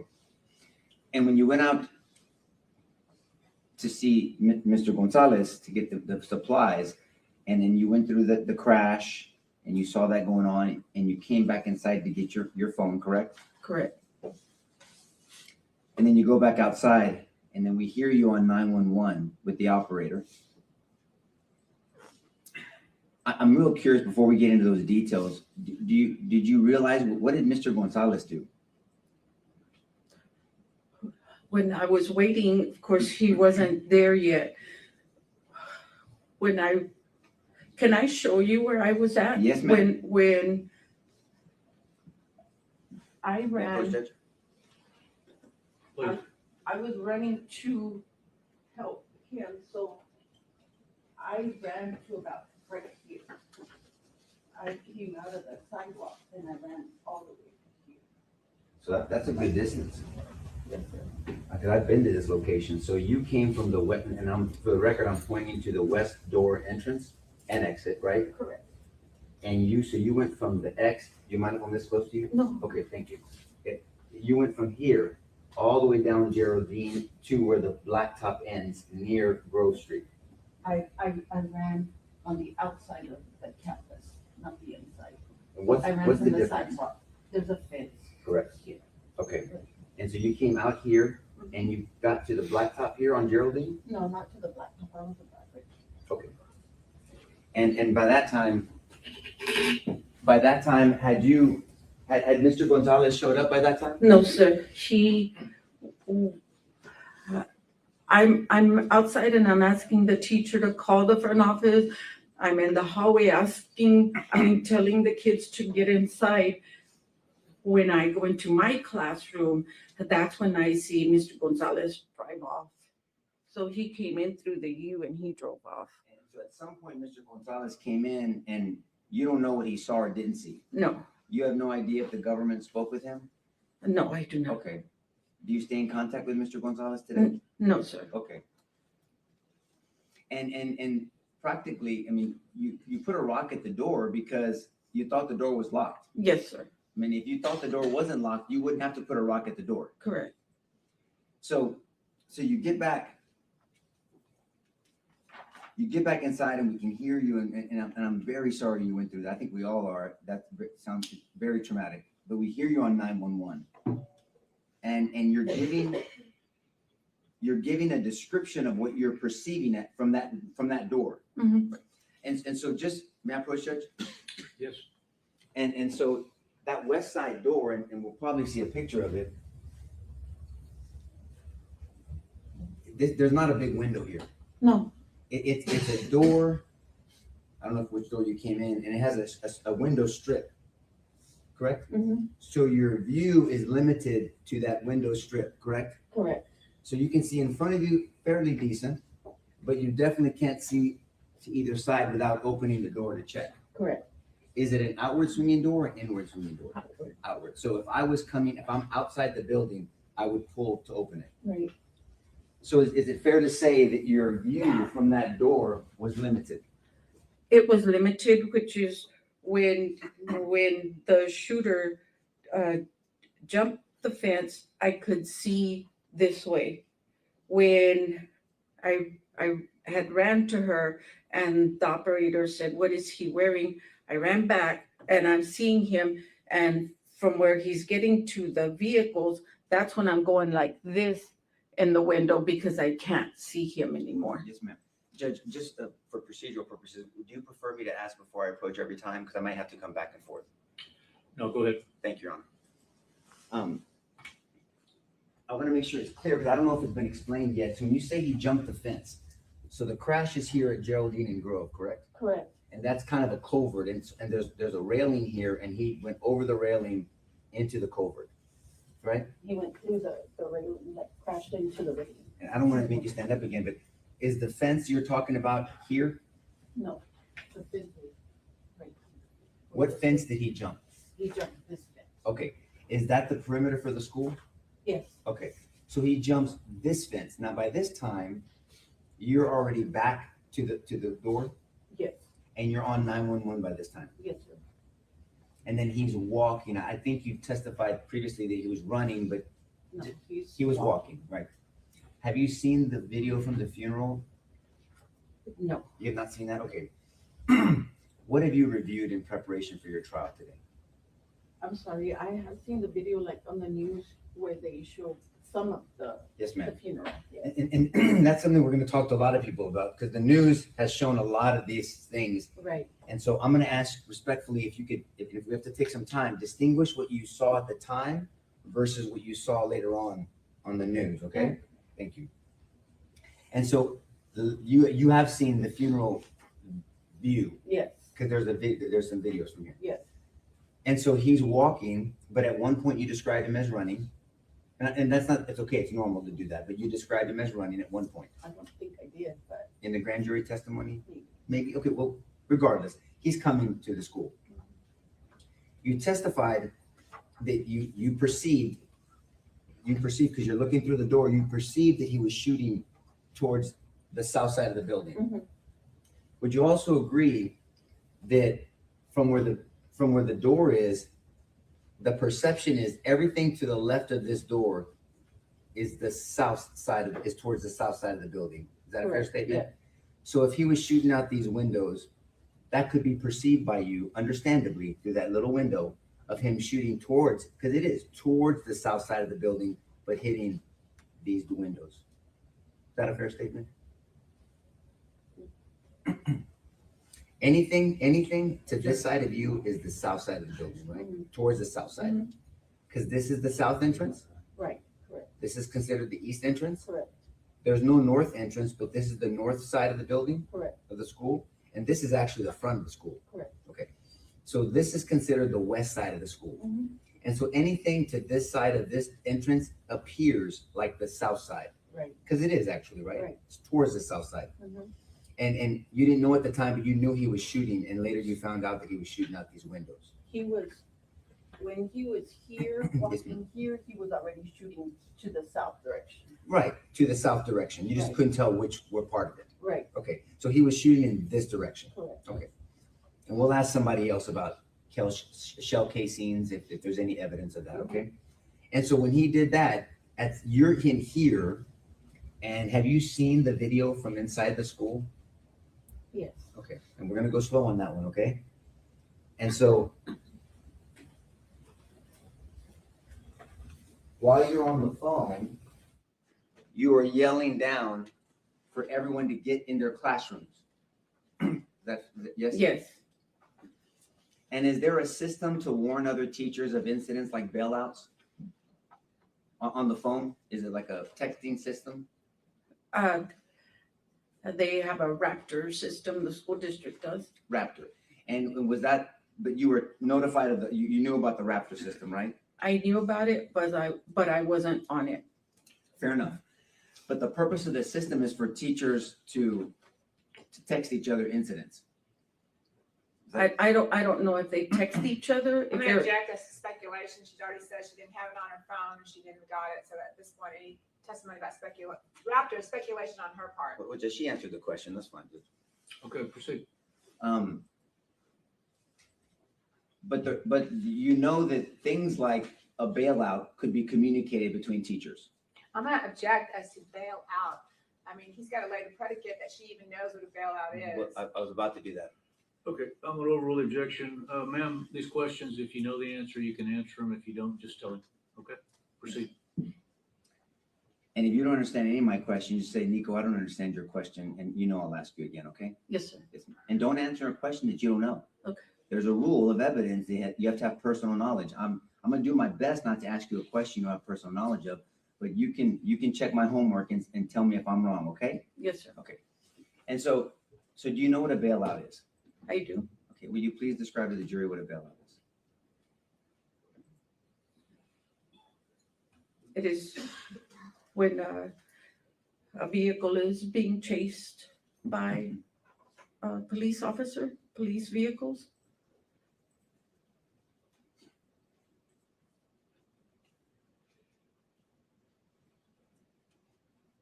And if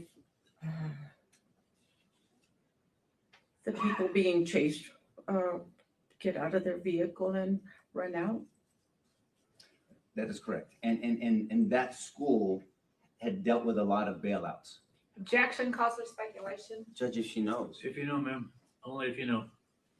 I don't know, Okay. not that school. Okay, but you'd only been there a month. Yes, sir. Okay.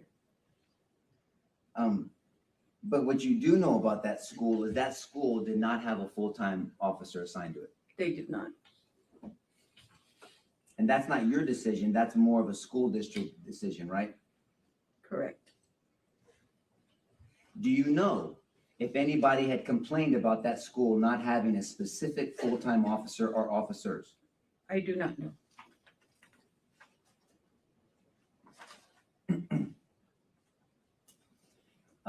Did you have occasion, or did you know if any of the teachers down the hall heard you when you were screaming at them to get in the classrooms? I know I saw one teacher standing in the hallway when I was screaming for them to get in their rooms. Do you know if the individual classrooms have the ability to be locked and secured from any type of intruder? I do not know. How long have you worked in the school, academia? 25 years. Is it fair to say that most schools have locks from the inside to stop someone from entering? I'm gonna object at the speculation as to most schools. Just, I'll clean it If you rephrase it. Have all the schools that you've worked at over the 25 years have locks to be able to lock from the inside? I do not know. Most of the schools you've worked at. Objection asked and answered. Overruled. You can say no. I do not know. You don't know. Fair enough. I want to ask you about the specific doors at this school, Robb Elementary. Are you aware that there was issues with teachers locking doors? I do not know. Are you aware that there were issues of doors not being able to lock in the first place, even if someone wanted to lock them? I was not aware. But it was your impression, and you fully believed that that west side door was locked. Yes, sir. Did you later come to find out that that door was not locked? I didn't find out until about a year after. Yes, ma'am. That's why I said later. So later on, and let me just be very clear. That's not your fault. You didn't unlock that door, okay? So I'm not saying that or suggesting that in the slightest, but later on you found out that that door had not been locked. Correct? Can you repeat that? Yes, ma'am, I can. Later on, you found out that that west side door was not locked. You were treating it like it was locked, but it was not locked. Correct. And that was not your fault. Correct.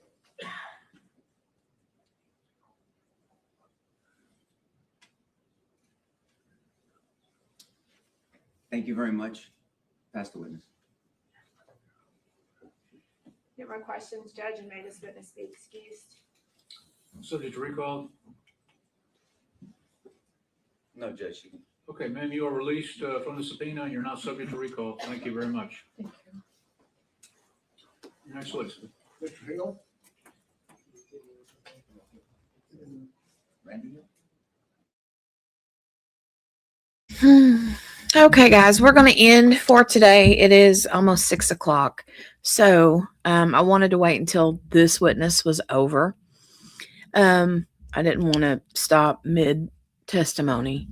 But anyway, super duper sad, the whole thing. And I'm assuming every single witness is going to be the same way, you know, especially the teachers, faculty inside the building.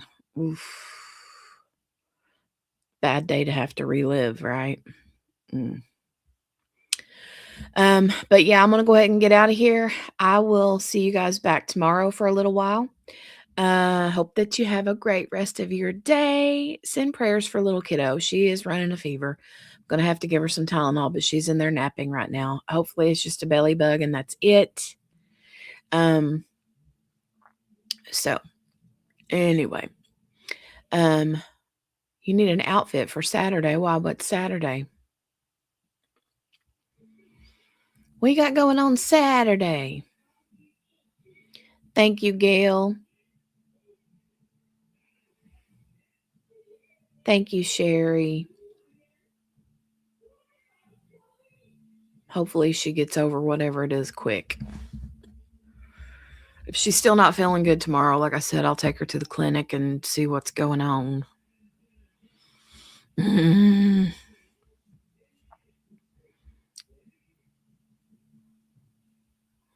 What do you need an outfit for on Saturday, Mrs. Savage Geese? You got somewhere special to go?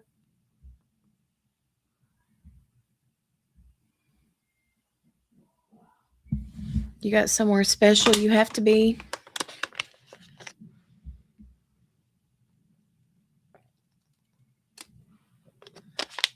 Oh, you're going to be a godmother. Nice. And it says baptism.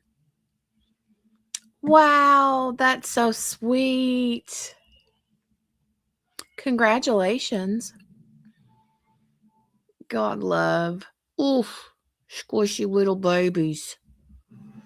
I found no outfit, but I found a fur cow coat at Ross, and I had to get it. Cute. That's cute. Well, you'll find something. You'll find something that'll work. All right, I'm going to get out of here, but I'll see you guys back tomorrow. Love you. Have a great rest of your night. Bye.